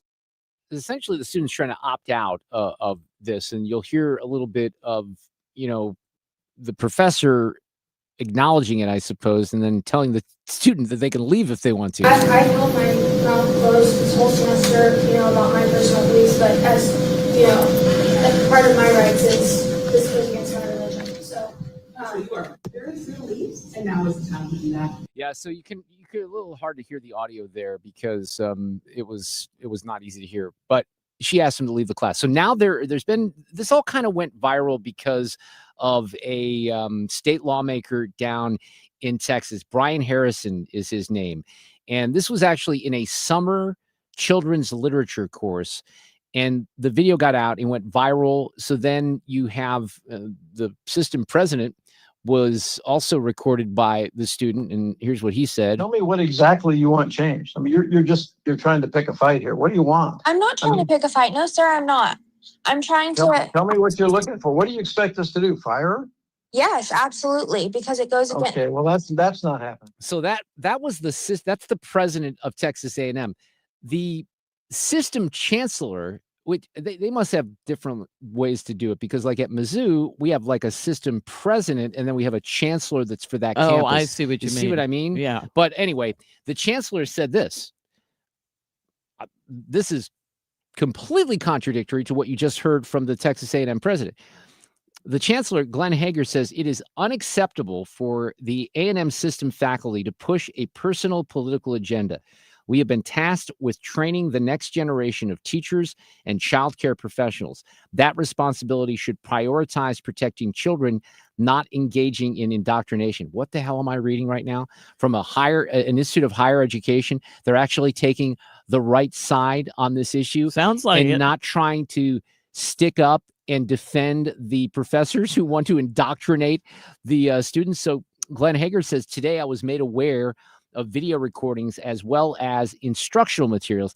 That could be interesting. I haven't seen those yet, which are irreconcilable with the values of the Texas A&M University system. Early investigations appear to indicate that the professor who taught this course failed to comply with clear instructions to align course descriptions with course materials. Further findings reveal that this failure continues to be an issue with this professor. I will work with the Board of Regents to make certain that the A&M system takes the disciplinary action necessary to ensure that this does not happen again at one of our campuses. And again, I want to draw a distinction here. There's Alphabet Mafia courses that are made available to every student on every college campus. And, one thing that there's actually some truth to this. The president of Texas A&M, when he's engaging with the student, makes the case that, well, for some courses, this is appropriate because you're dealing with, whether it's a teacher or a mental health care professional or someone like that, that will go out into the world in their profession and they have to deal with these issues, which you might be able to get by with that as somewhat of an excuse. But in this particular situation, it does appear, and I think that statement that just came out from the chancellor is very interesting, that this crossed the line in many ways, shapes, or forms. I want to see the course materials at this point, because that often paints a completely different picture. But Sue, just think about the story that I'm doing right now. I've done dozens of stories like that in the last 5 years here on 97.1 FM Talk. This is the first time that I remember that the administration at a university is actually taking our side of the issue, right, and not the left-wing lunatic side of the issue. So that, is that Trump? Is that something else? I don't know. And I don't know if what that professor was doing was illegal or not, but clearly it crossed an ethical line, and the chancellor at Texas A&M is going to do something about it. But that one's moving very fast, and I don't even think there's been any coverage on Fox of that. But my expectation would be you're going to get a lot more in the news cycle coming up here in the next 24 hours.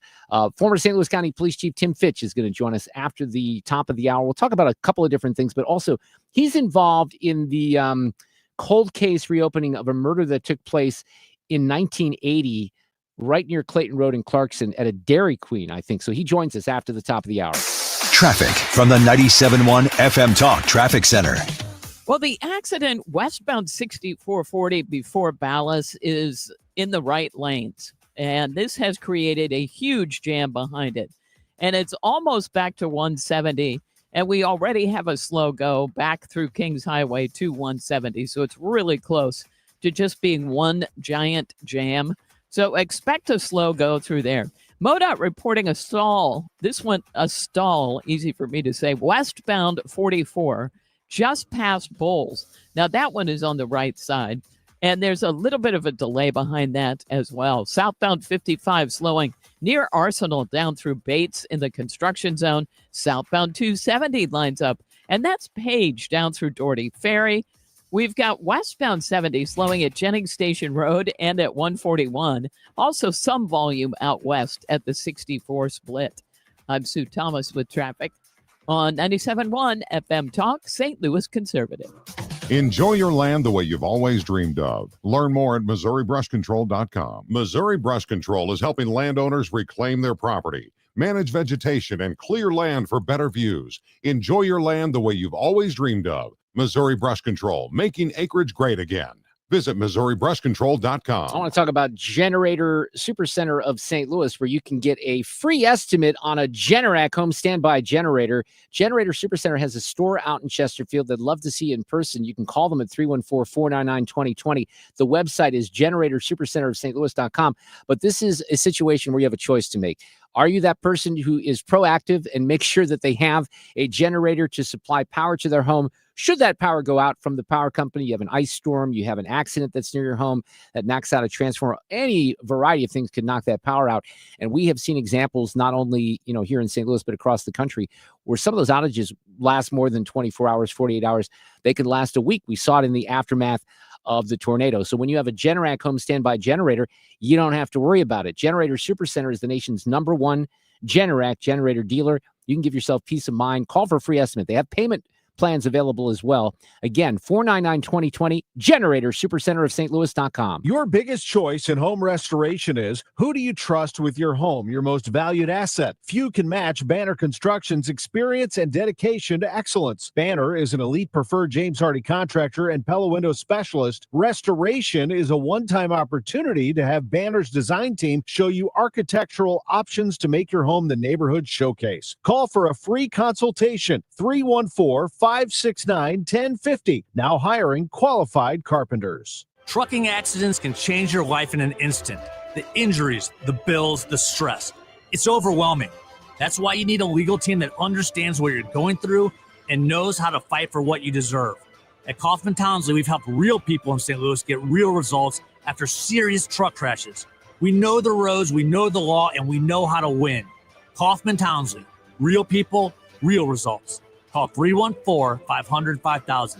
That's 314-500-5000. Celebrate September with Zero Res and get 3 rooms of carpet cleaned starting at just $129 and take $75 off your air duct cleaning. Book online at ZeroResSTL.com. Take advantage of these huge savings. Spell it forward or backwards, it spells the same, Zero Res.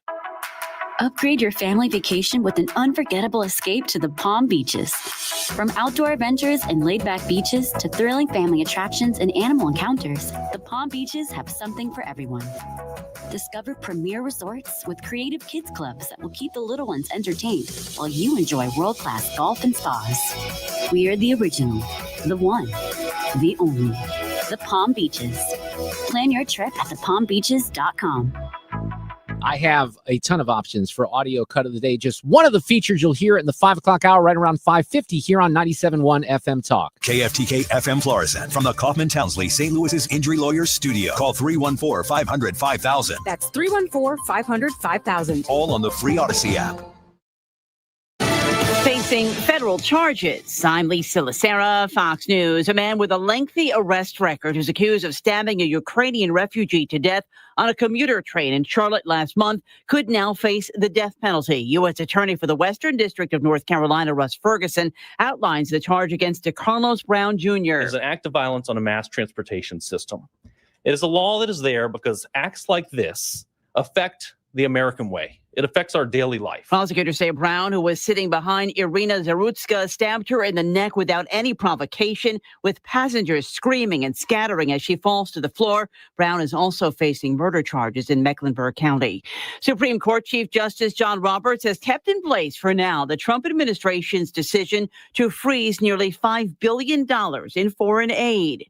The Supreme Court putting a challenge to President Trump's sweeping tariffs on a fast track. Justices will consider whether President Trump exceeded his authority to impose wide-ranging tariffs, agreeing to take up an appeal from the Trump administration and fast-track the case. The court says arguments will be heard in early November, an unusually quick timeline. Two lower courts have ruled most of the tariffs were illegally imposed, though an appeals court has left tariffs in place to allow for an appeal. A group of small business owners and states are challenging the tariffs, arguing President Trump exceeded his authority by using emergency powers to impose the import taxes. Fox's Jared Halpern at the White House. Princeton University grad student Elizabeth Surkov, who was kidnapped in Iraq in 2020 while doing research there, has been freed and turned over to U.S. authorities. That's according to her family and President Trump. Wall Street stocks drifted to more records after the revised jobs numbers showed employers added 911,000 fewer jobs. The Dow added 196, the NASDAQ plus 80. America's listening to Fox News. You hear that? That's Mike sleeping soundly on a Sunday night. That's because Mike was smart this time. He took ZQL Ultra to fall asleep fast, stay asleep longer, and get the deeply restorative sleep he needs. So now he wakes up refreshed and ready to conquer Mondays.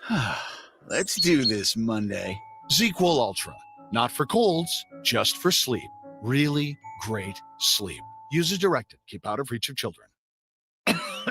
Oh, how's that flu, babe? Did you take Dayquil Intense Flu yet? Nah, I got this. Okay, I don't got this. You stay on the couch, and I'll grab the Dayquil.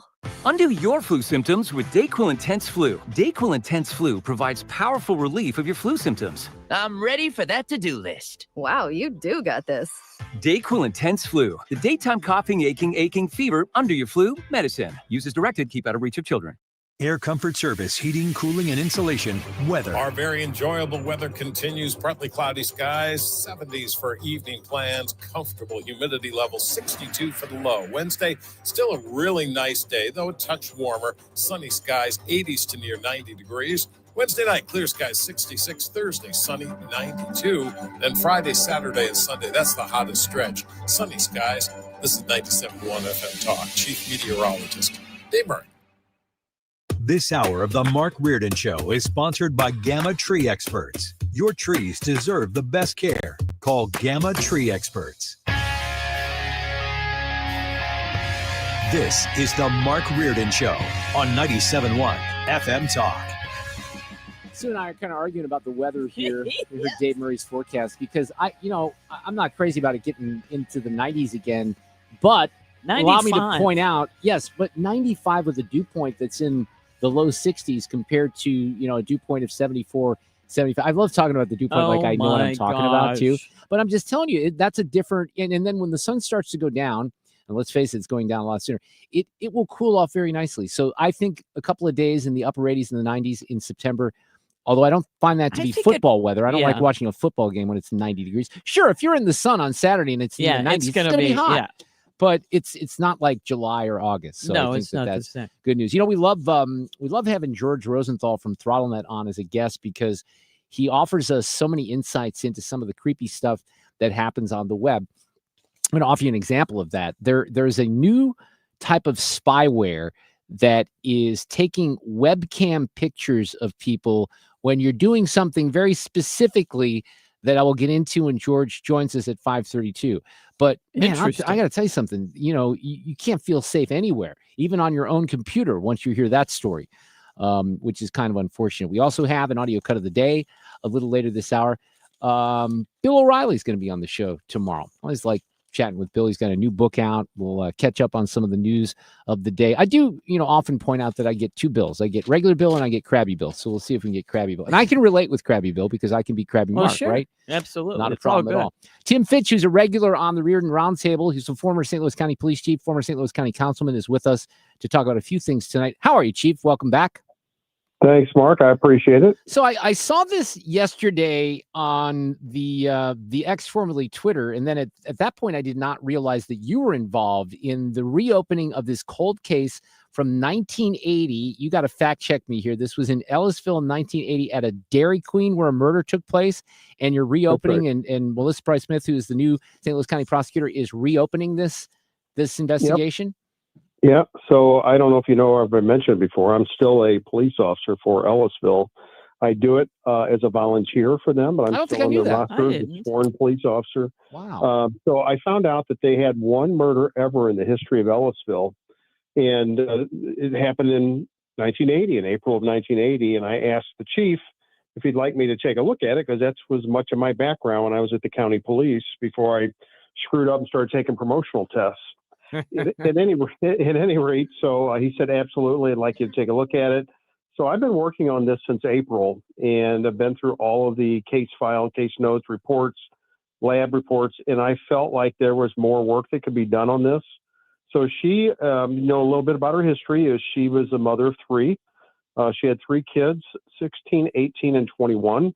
When she was shot and killed, she was working alone in the restaurant, closing up for the night as the night manager 2 days a week. The rest of she was full-time secretary at Parkway South Middle School at the time, and someone apparently accosted her as she came out the front door of the Dairy Queen at Clayton and Clarkson and made her go back inside and basically ransacked the office area, probably looking for money or making it look like they were looking for money.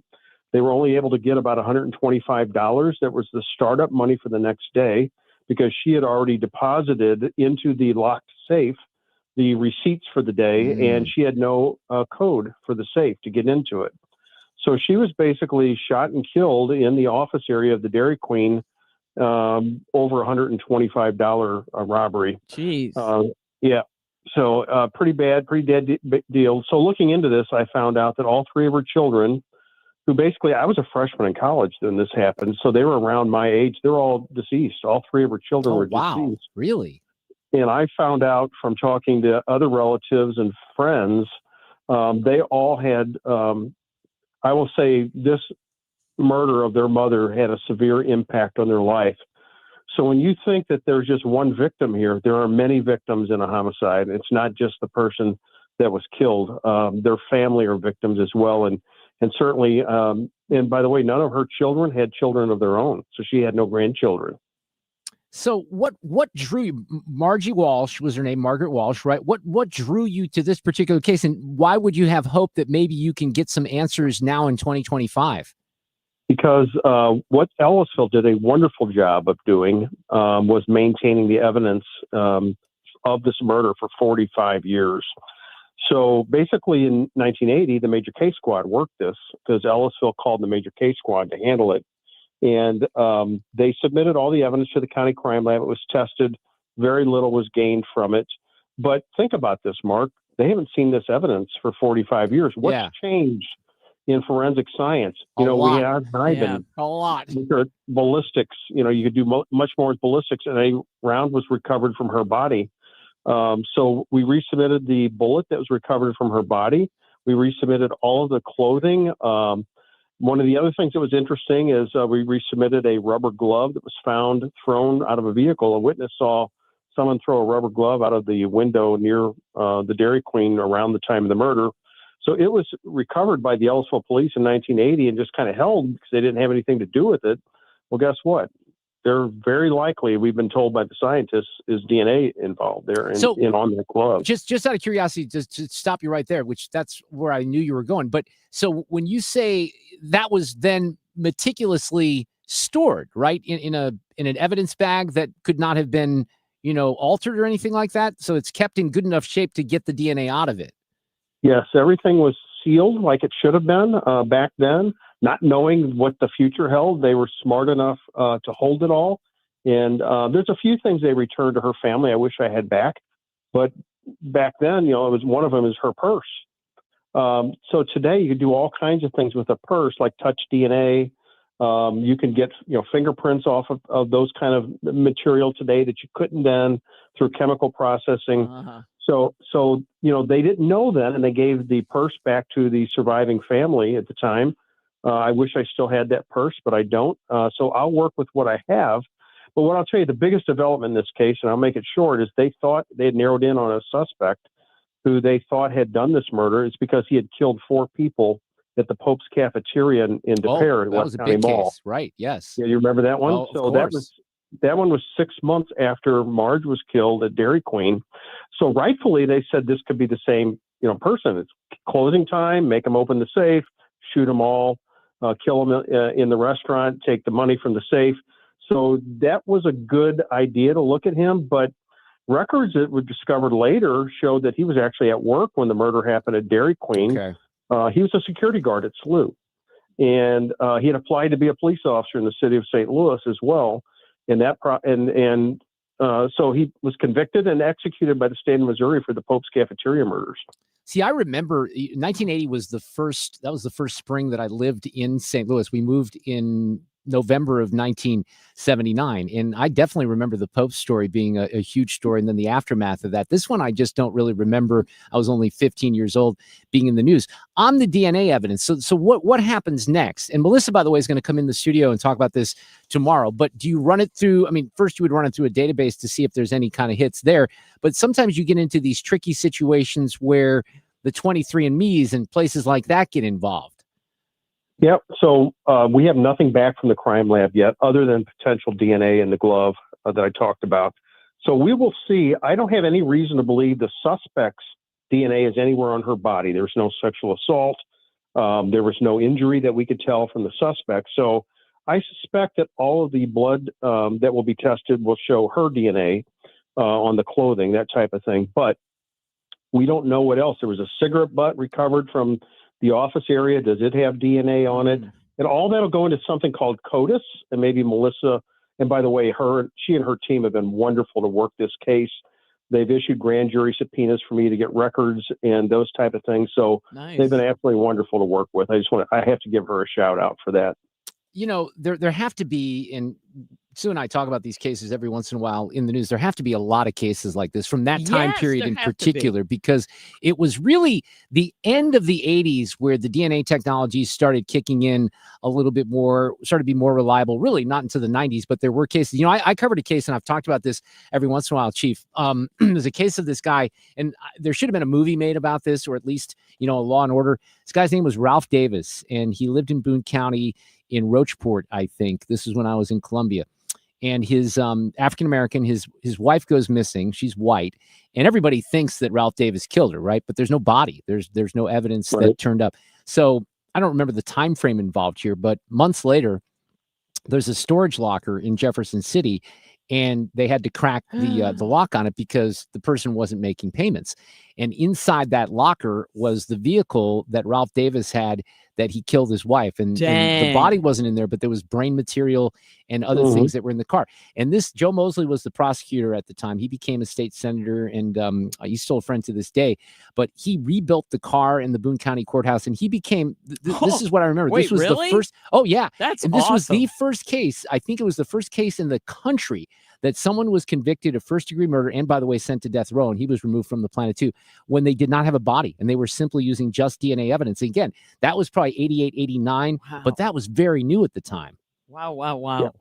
Yeah, I was in homicide in the early 90s, mid-90s, and later in the 90s, and we didn't really have much DNA going on. We had something called PCR, which was kind of the precursor to DNA.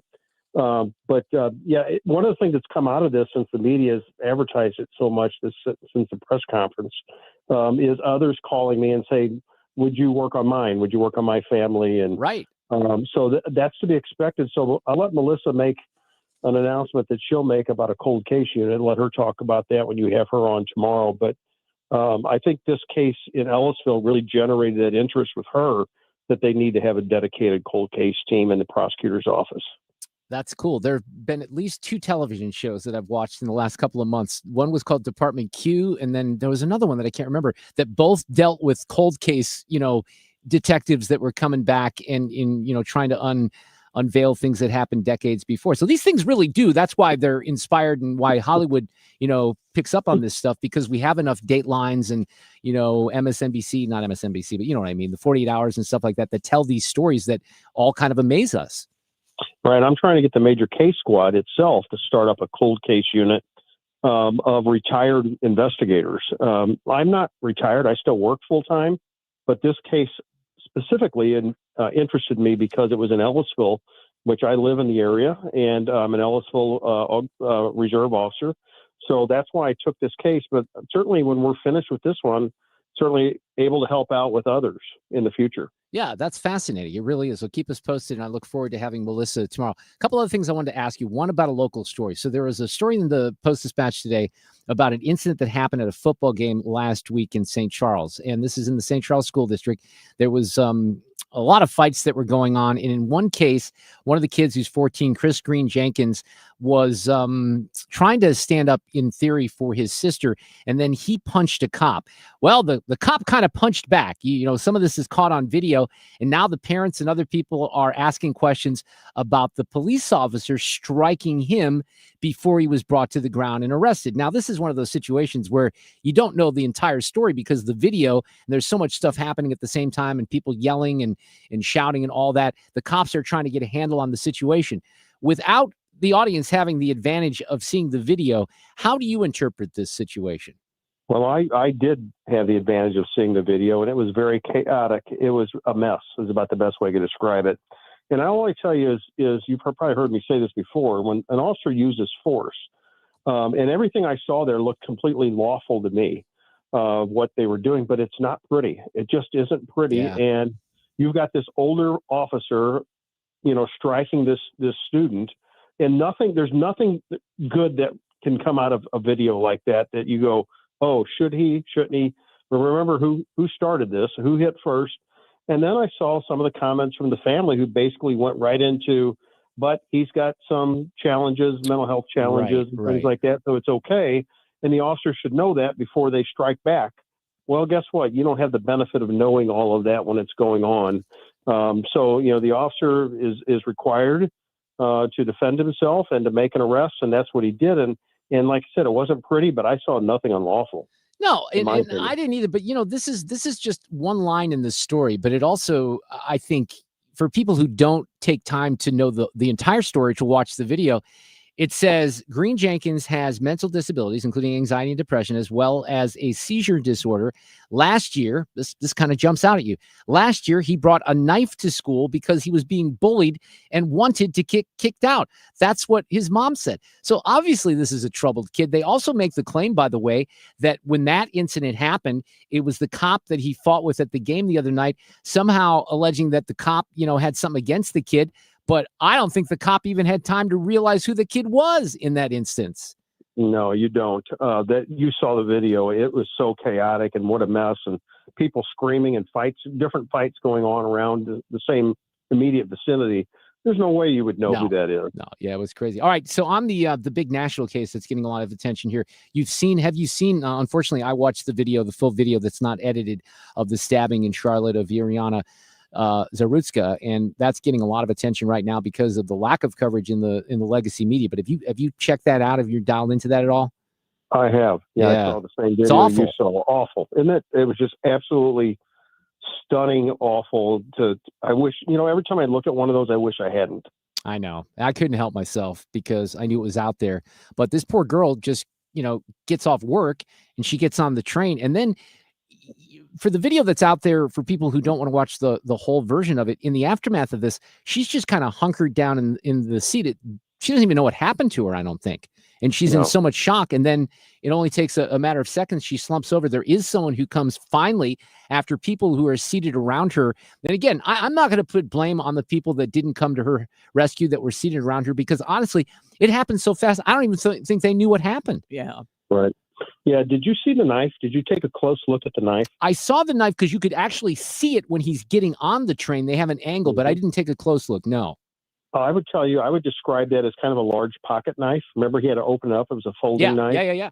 I can't tell you how many times police officers have shot people for attacking them or coming at them with the knife. And I've heard, you know, surviving, you know, family members say they shouldn't have shot him. It was only a pocket knife.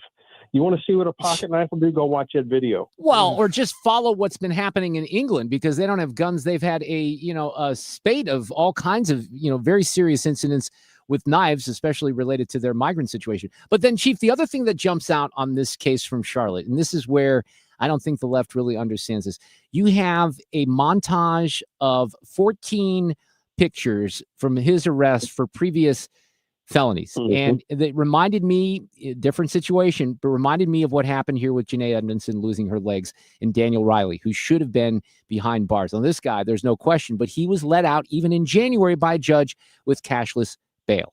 And here's the consequences again. This guy should never have been out free. I mean, you could go back case after case after case.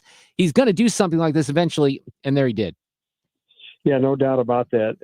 And we've seen this so many times around the country. I will tell you, I did Charlotte Mecklenburg Police Department's last accreditation assessment, and it's a very good police department. But you know what? If you arrest the people and the courts let them right back out, let them out, guess what's going to happen? Eventually, it's going to get worse. Yeah. And everybody's like, well, we can't incarcerate somebody that's mentally ill. When they're dangerous, yes, you can and you should. Yeah. Did you hear Mamdani today talking about Rikers? No, I haven't heard it's that too one. well. Okay, let me play. This is good here before I let you go. So there's too many people in Rikers, Chief. The jail population of Rikers has increased since Eric Adams has come into office by more than 1,000 additional incarcerated New Yorkers.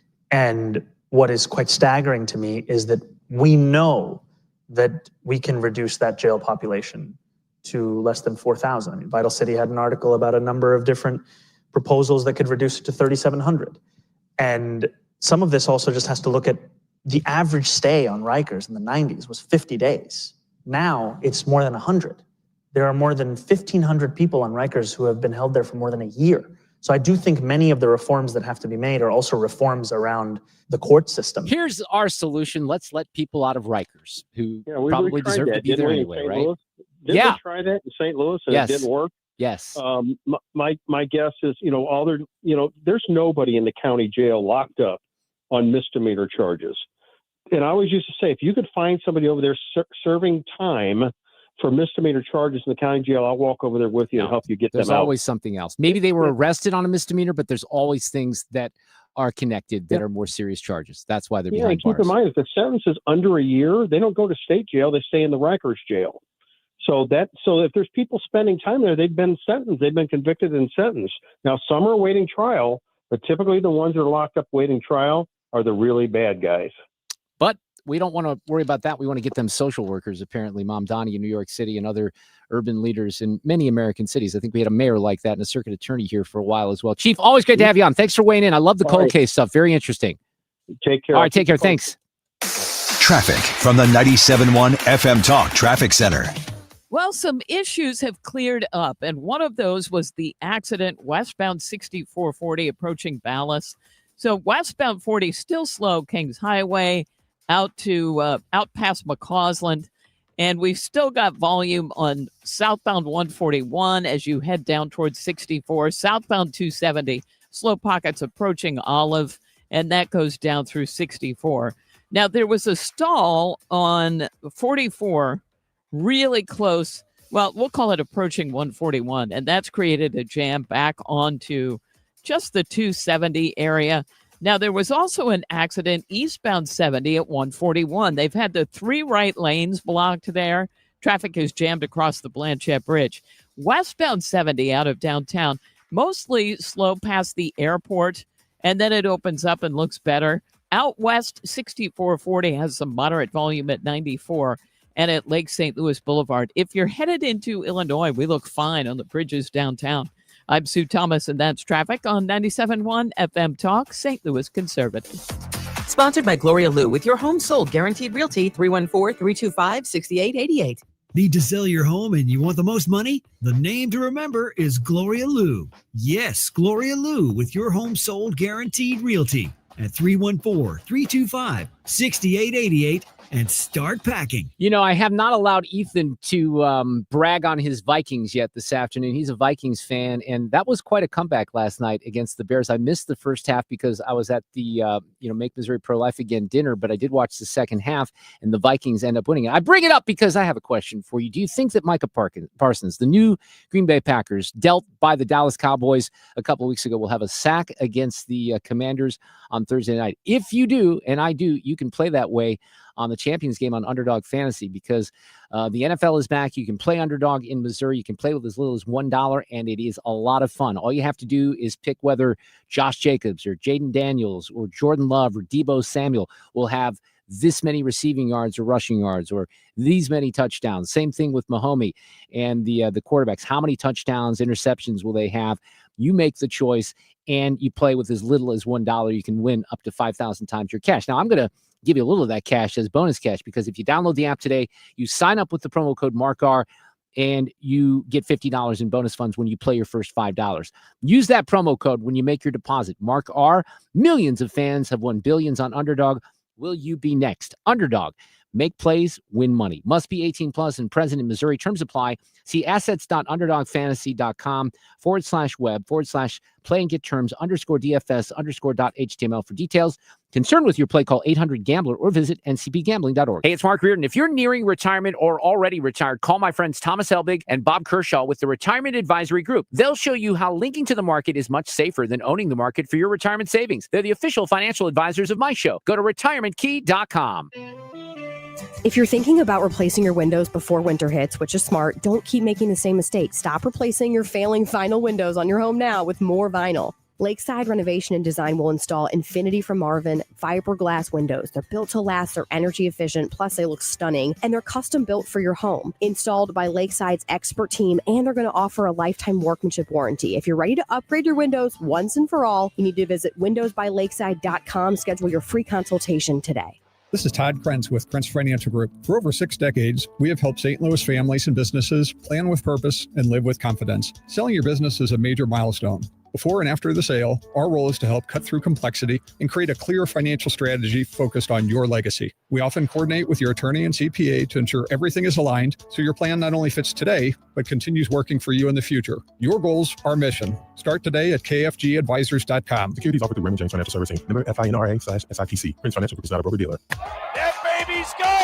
Cardinals fans, FanDuel Sports Network is your home of the Cardinals. That ball was mashed. And there are more ways to watch this season. Holy cow! Subscribe directly to FanDuel Sports Network to stream the Cardinals without blackouts. How about that play? Or watch through a TV provider. Incredible! Including DirecTV, Spectrum, Xfinity, Fubo, and more. He got it! Learn more at cardinals.com/TV. Ball game! That couldn't have worked out any better for the Cardinals. September 12th, 13th, and 14th. It's the semi-annual Missouri Arms Collectors Gun Show at the Arnold Eagles Hall in Arnold, Missouri. Browse tables of firearms, ammo, knives, books, and military items. Buy, sell, or trade. Admission's only $10. Kids under 12 free with a paid adult, and parking is free. Don't miss the semi-annual Missouri Arms Collectors Gun Show at the Arnold Eagle Hall on 1725 Jeffco Boulevard. For complete info, visit MissouriArms.com. The Missouri Arms Collectors Association is a not-for-profit NRA-affiliated club. Fast-paced, fact-based, and never boring.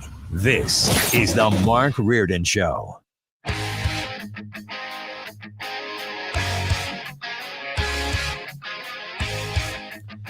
Well, I'm someone who, unfortunately, I can't help myself when, there's videos or something out there. That's why they said, don't press if you don't want to see this. And I'm going to advise those of you listening out here right now that you should not watch the video that I watched of the Charlotte murder of this young girl who gets on the train after work and is brutally murdered, because now the whole video is out there. And the other thing that, and I didn't know this until earlier this afternoon, apparently he says, "I got that white girl," as the blood drips from the knife, which is disgusting. Now, there was an interesting little exchange with Tom Homan on MSNBC this morning. Is it fair to say that if someone is in the process of trying to get their paperwork straight and they have kids who have served in the U.S. military and they're paying taxes and they have a license, is it fair to say that that person is not a threat to society and not a criminal? Do they have a criminal history? Have you seen the intelligence? Do you have the intelligence? So this is Mika Brzezinski, who goes on and on trying to pull at the heartstrings of the viewers, and she's got Tom Homan on, and she's asking questions. She's trying to ask questions about something specific. He's not familiar with the case. Now, the only thing that I would say, and Tom Homan knows this, is I even referred to this earlier. We had this situation where a reporter in D.C. was doing a story a couple weeks ago, and then all of a sudden, ICE starts arresting this guy. He starts screaming bloody murder. I've done nothing wrong. I have my family. Then you find out he's got a felony charge for, diddling a kid under the age of 13. So Mika's trying to say, look, you're just you're pulling all these innocent people up into these snags. Do you consider someone who is trying to get their papers now, struggling, and has kids who serve in the military, has a license and pay taxes, is that in your mind a criminal?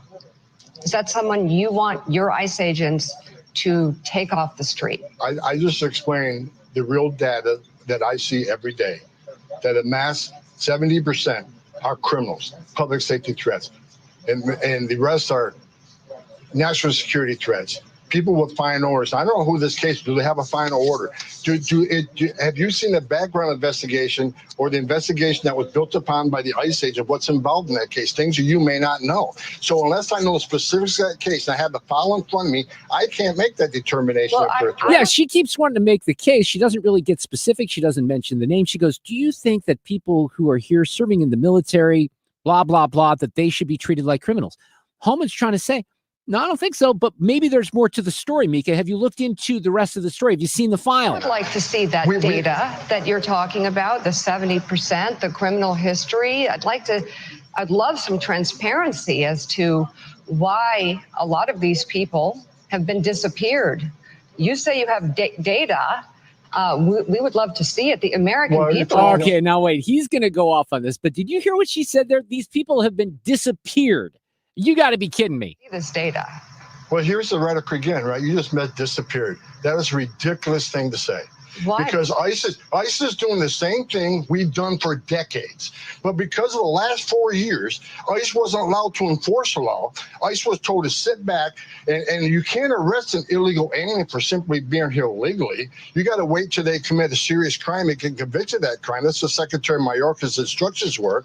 And that's why you saw there's so much crime in this country coming from the illegal alien population, because there's no law enforcement. But we're doing the same thing right now that we did when I started back in 1984. ICE agents are enforcing the laws enacted by Congress. They're appropriated funding to enforce these laws. If you don't like what ICE is doing, then go protest Congress. However, to say we disappeared people, no, we're arresting people that are in the country illegally and are public safety threat. We know exactly who we're going to arrest when we go look for them. We have a case file in front of us. We have all those facts. This is not disappearing people. This is a planned, targeted enforcement operation that we're doing. Oh, she's so condescending, and the audio doesn't do her condescension justice, because when you see her face when she's doing this interview, and it's embarrassing. I mean, you have case after case where we have proved, whether it's Kilmar, Abrego Garcia, or others, that they weren't just, picked up because they were crossing the border illegally. There's much more to the story. And have some people been kicked back and deported because they did cross the border illegally and they got picked up in the same operation? Well, sure, that has happened. Have they been removed from their children? Well, people who break the laws are removed from their children, even if they're citizens in this country. But Mika still doesn't get it. Traffic from the 97.1 FM Talk Traffic Center. Well, if you are downtown on westbound 44, it's a little bit slow in front of the Arch grounds. And then 55 is slowing in the construction zone. Looks better to the south of Bates. In fact, it looks fine at Herculaneum. Now, westbound 44 has some sunshine slowdowns tonight in the Shrewsbury area and pretty much through Bowles, and then it opens up. 64 is more like Kings Highway out past McCausland, and then moderate volume approaching Lindbergh out through 270. Then you'll find a slow pocket or two all the way out through 70. And southbound 270, that's some volume, but it's mainly moderate pockets approaching Olive, and it looks better after the Clayton Road overpass, but it is slowing at 44. This report is brought to you by Barron Mirror Glass and Door. Simply the finest when it comes to mirror glass and shower doors. You can't find better quality, prices, or service than at Barron Mirror Glass and Door. They have the basics all the way up to the elite. Barron Mirror Glass and Door can't be beat. I'm Sue Thomas, and that's Traffic 97.1 FM Talk, St. Louis Conservative. All right, I want to break a little news. I've kind of hinted toward this here for a little while. We have one more event with Thomas Helbig and the team from the Retirement Advisor Group, and it's coming up very, very quickly here. Thursday, October 2nd. It's at the Plaza Frontenac Hilton at 6:30 p.m., and you can register starting today. If you go online, the link is live at retirementkey.com. We get together 5 times a year with mainly listeners of 97.1 FM Talk Thomas and the team, the official financial planners of this show, and also Mark and Annie's. And what he tries to do is welcome you into his philosophy and strategy when it comes to retirement. And the difference is safely linking to the market.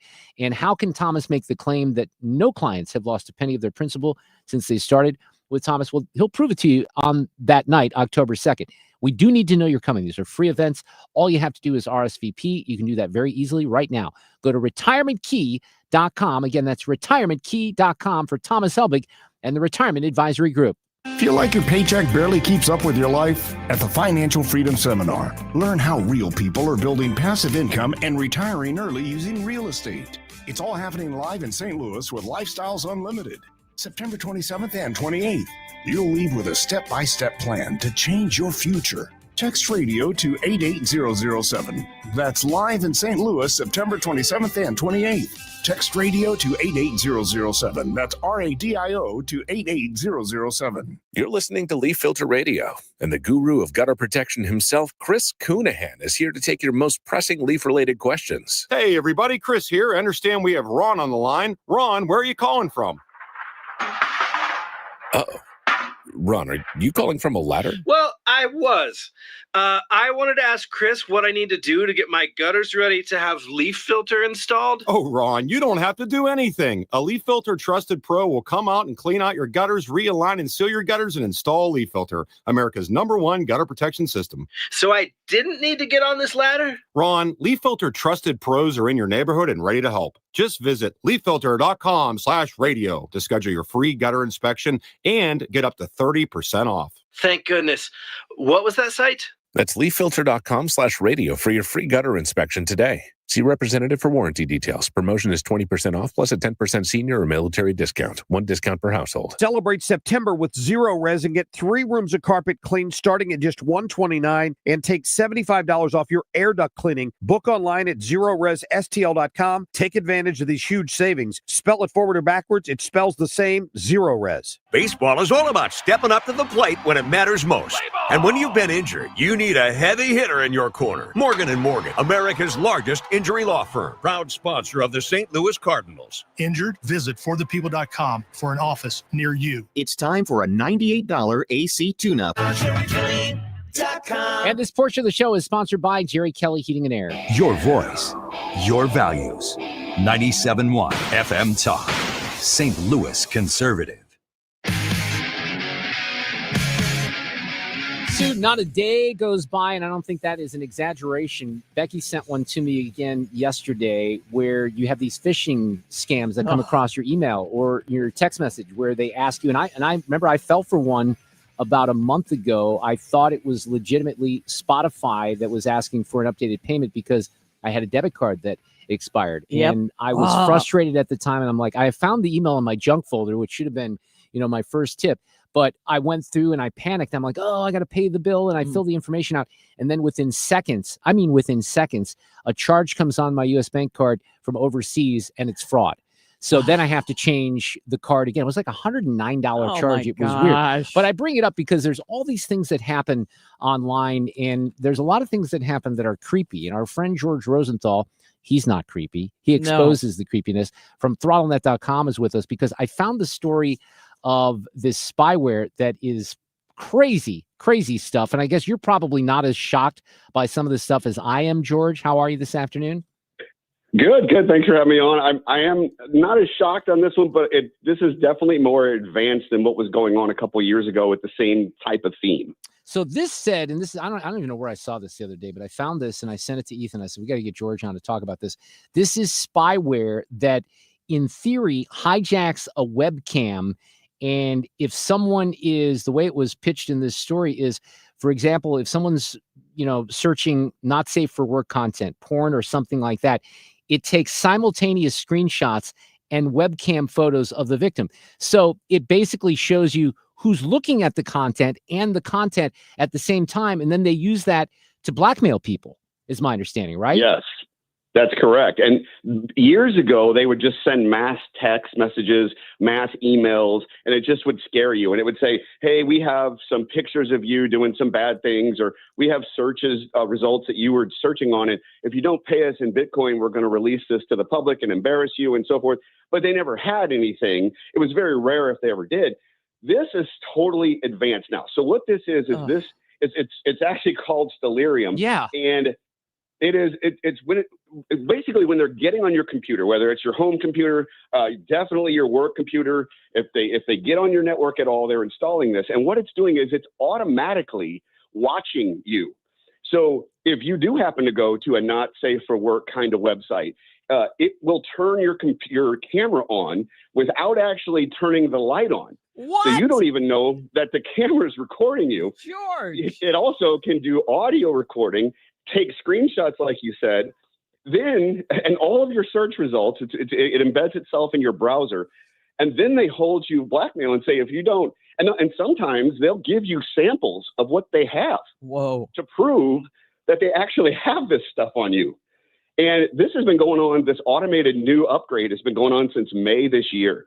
So there's been a lot of different cyber crimes that are documented this is really happening all over the country, and it has been since May. And it is absolutely crazy. So here's a line in the story that I shared. It says, how did you pronounce it? Stellarium?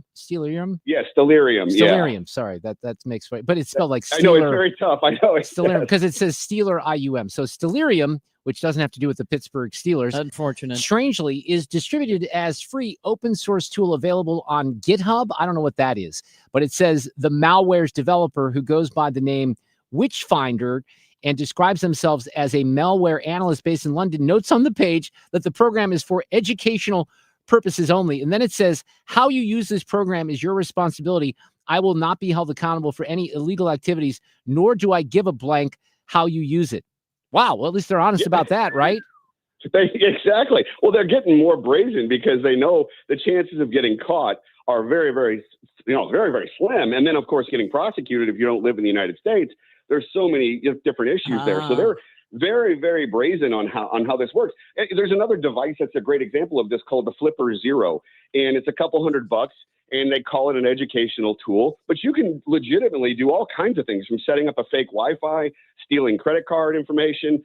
There's a lot of bad things you can do with the Flipper Zero, but they say, it's the same tactic of, well, it's just a fun learning device.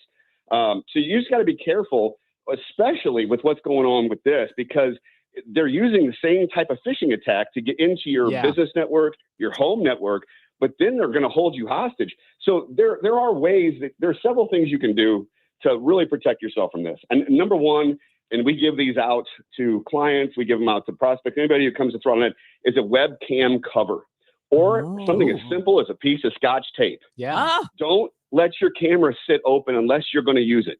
As soon as you're going to use it, just take the tape off or take the little cover off. Make sure you're having all of your upgrades on updates, soft security patches, and so forth on all of your phishing software and so forth. Make sure that you are checking about once a month the extensions that are installed on your browser. Because what does that mean? Now you lost me. That's okay. That's okay. So there's all kinds of extensions that get installed. So for instance, there's a service called Honey, and it's a coupon service. So when you're going shopping, it'll offer you coupons. That's a plugin extension. So you can look up, like if you open Google Chrome, at the top right of the page of your browser, you can see the extensions. It's a little puzzle piece. And when you click on that puzzle piece icon, you can see all the extensions that have been installed. And if there's something that you didn't install, definitely uninstall it and then call your IT provider immediately. Definitely do that. The other thing is, if your computer starts running sluggish, slow, you get pop-ups, that kind of thing, you've already been infected. Disconnect from the internet immediately and then get that computer cleaned right away. Wow. And then what's the best way to do that? You're not throwing it in the washing machine. I understand that, right? No, you need to go. No, you need to go to, if you're a company, you're going to go to your IT provider or your IT team. If you're an individual, you're going to go to a place like Best Buy's Geek Squad to have the malware and spyware cleaned off of it. Wow. Make sure you have your malware systems updated, your software updated. It's very important to do that. If you do find yourself in trouble, obviously make sure they have proof before you don't just pay them And of course, if you really think you're going to be in trouble, negotiate, because they will negotiate with you. So it's crazy to say out loud, but they will negotiate with you. So what they said in this story is like for a hacker, it's not like you're taking down a multi-million-dollar company that's going to make waves and have a lot of follow-on impacts. But in this case, they're trying to monetize people one at a time, and maybe people who might be ashamed about reporting something like this, which you can understand. So but that's crazy. Jeez. Oh yeah. Well, yeah. And if you're, imagine if you're an exec or a business owner and you want to humiliate that person in front of the whole company or even the whole clientele. If I get on somebody's business network and I have this system, this software installed, and I get some dirt on somebody, I can not only, I have all access to all their clients because I'm already on the network. Man. So why couldn't I send this out to every single client that you have and embarrass the heck out of you? So you got to be really, really careful when you're doing stuff online. And this isn't just in a sexual way. If you're looking up content that's like, how to build a bomb or whatever it may be, that stuff, that anything that's not appropriate for work, you should not be going to on a work machine at all. I tell you what, George, the idea that somebody could turn on your camera and look at you and you're not even seeing the light, that really creeps me out. And your microphone. They'll turn your microphone on and record what's going on in the background, like the audio. So you got to be very aware, but definitely cover your webcam whenever you're not using it. Okay. 100%. And I sit here with my iPad every day, and I I don't even know where the damn thing is. I know it's there. I got to cover it or something like that. This reminds me, though, if producer emeritus David Klein is listening, he would remember this. So and you've been here to the station plenty of times. In my old studio at KMOX, I would run the board for the first 2 hours of the show, and then I would do what's called Total Information PM. I don't think they do it. It was more of a news wheel. And I bring it up because I moved to the other side of the console, and Dave, he ran the board, and I was there at a stand-up computer. And I bring it up because there's a window behind me. So if you were taking a tour of the KMOX newsroom, you could see what's on my computer. Right. You wouldn't be able to see a real close-up of it. But I can't remember if it was just, I think it was a website, and it was not a, it was if I put in .com, if you put in .org or something like that, it was something completely different. Next thing I know, I'm putting this thing in. There's a bunch of Asian porn that pops up on this computer. And I mean, I closed it down as soon as I can, but I'm thinking to myself, oh my God, the people behind me could see this. The IT department's going to think I'm surfing Asian porn. Yes. Klein's face was like, oh yeah, sure you did that accidentally, right? Gosh. But, you can, just one, and look, these sites do it on purpose. Just one letter different or just one, symbol off, you get to a site that's not safe for work, and they do it on purpose. So you might accidentally stumble upon it.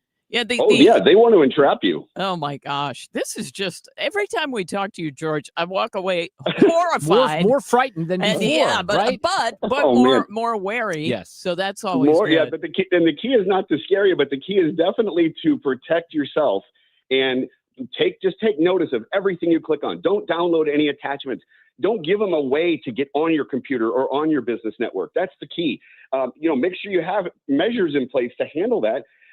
Cover up the the camera, of course, unless you're not using it. If your computer's running crazy, check your browser extensions, but just be aware. The key is just to go throughout this crazy new world, aware of what's going on, so that it doesn't happen to you. And everybody thinks, it's show me state mentality. Never will happen to me.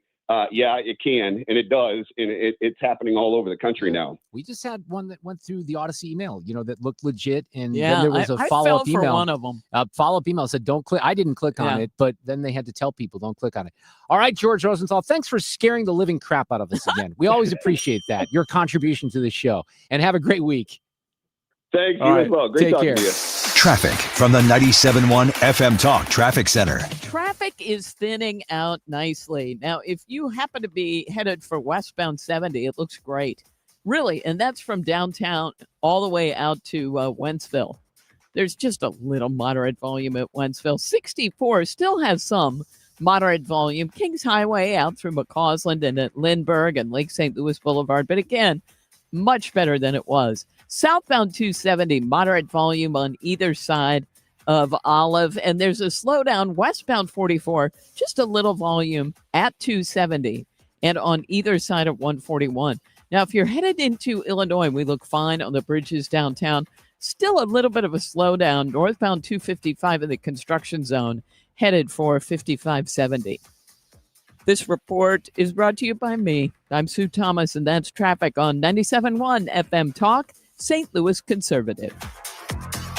Often I recommend that if you go to the bannerconstruction.com website, you click on the Showcase tab. That's right at the top. And if you do that, it will take you to a page that features homes in our area, whether it's Baldwin, the city of St. Louis, Webster Groves, Chesterfield, Glencoe, and beyond, that have been transformed with the help of Banner Construction and their outstanding team of design consultants and contractors, and also James Hardy Fiber Cement Siding. So if you go, and there's a house from the city that I really like. I'd love to know where this is, because it was a home that had plain light vinyl siding.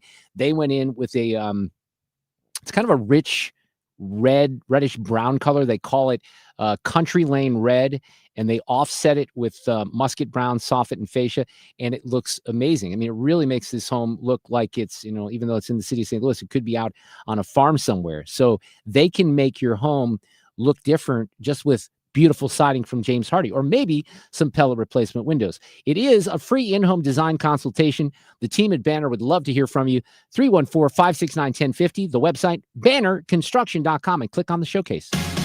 Bold, unapologetic, unfiltered. The Mark Cox Morning Show is covering the issues that matter to you. From borders to school boards, Mark Cox is St. Louis conservative. Coverage varies by plan. View contracts and exclusions at endurancewarranty.com. Auto repair bills are through the roof. $3,000 to replace the transmission. $4,000 for a blown engine. And if your manufacturer's warranty is expired, you'll have to cover it all out of pocket. You need an Endurance Auto Protection Plan. No matter what the mileage, if your car is under 20 years old, Endurance can get you covered on the engine, electrical system, transmission, AC, drivetrain, and more. Endurance has plans for any budget. Repairs can be done at the certified mechanic of your choice, and they're paid directly with no middleman. Plans cover 24/7 roadside assistance, towing, battery jumps, fuel deliveries, tire changes, lockout services, and a 30-day money-back guarantee. Act now and get our elite benefits, including complete tire care and key fob replacement. A $2,000 value at no extra cost. With Endurance, you could never pay for covered auto repairs again, so call now for your free quote. Call 800-380-9012. 800-380-9012. Again, that's 800-380-9012. While you start to think spring, that might mean a move is in your future, but the question is, when is the right time to buy? Well, I go to my friend Stewie at Stewart's American Mortgage to ask that question. Stewie, how do buyers beat the competition when they're looking to buy a new home? All right, Annie, we're going to give you 3 big bullets. Number 1, get the bagel loan, no closing costs. If you don't have to pay those closing costs, add it to the bid, you'll beat all the other offers. Number 2, tell the seller you're going to close in 10 days. 10 days, most lenders take 30 days just to get the loan approved. He's going to take your offer over everybody else's right away. Number 3, we give you the power of the pre-approval in your hands. You can access our portal anytime you want and generate your own pre-approval letter. Don't wait for the lender. You can make it happen yourself. Well, the smart move starts by calling or texting my friend Stewie at 314-324-4440. That's 314-324-4440. He just gave you those 3 tips to smart buying to beat the competition. Google the bagel loan for more information. NMLS number 226715. Sponsored by Progressive Insurance. If you're a renter, make sure you're protected. Renter's insurance includes options that cover stolen property, personal injury, and living expenses if your place is damaged. Quote renter's insurance at progressive.com. The Mark Reardon Show, 97.1 FM Talk, St. Louis conservative. Well, I don't know why it took so long, but now the media all of a sudden is covering the story of this terrible murder on a light rail train in Charlotte, North Carolina. Irina Zarutska, a young Ukrainian woman who escapes, Vladimir Putin, and she comes to this country to be safer, and she wasn't very safe. Stand by. Playback ready. Now, the audio cut of the day. So there is a new development in this case in the last couple hours since I started the show. I'm going to play a little audio here from Caroline, and then I'll give you the update. But one of the things that's weird about this, and maybe not so weird because we know how the legacy media works, is so much silence on this from the New York Times, CBS News, ABC, you name it. And perhaps most shamefully of all, the majority of the media, many outlets in this room, decided that her murder was not worth reporting on originally because it does not fit a preferred narrative. Many of the journalists in this room spilled plenty of ink trying to smear Daniel Penny for defending a subway car from a deranged lunatic in New York City, but none of those same reporters lift a finger to write stories about an actual murderer. Excellent point. Here's the truth that every American must know. Too many innocent people across the country continue to pay the price of the failed experiment known as cashless bail that has been championed by the Democrat Party for years. Yeah, and he was in custody in January, let out. He was arrested 14 different times. There are 14 mugshots. Today, the feds got involved. The Justice Department got involved. They've now charged DeCarlos DeJuan Brown Jr. with a federal crime in connection with this brutal murder. Traffic from the 97.1 FM Talk Traffic Center.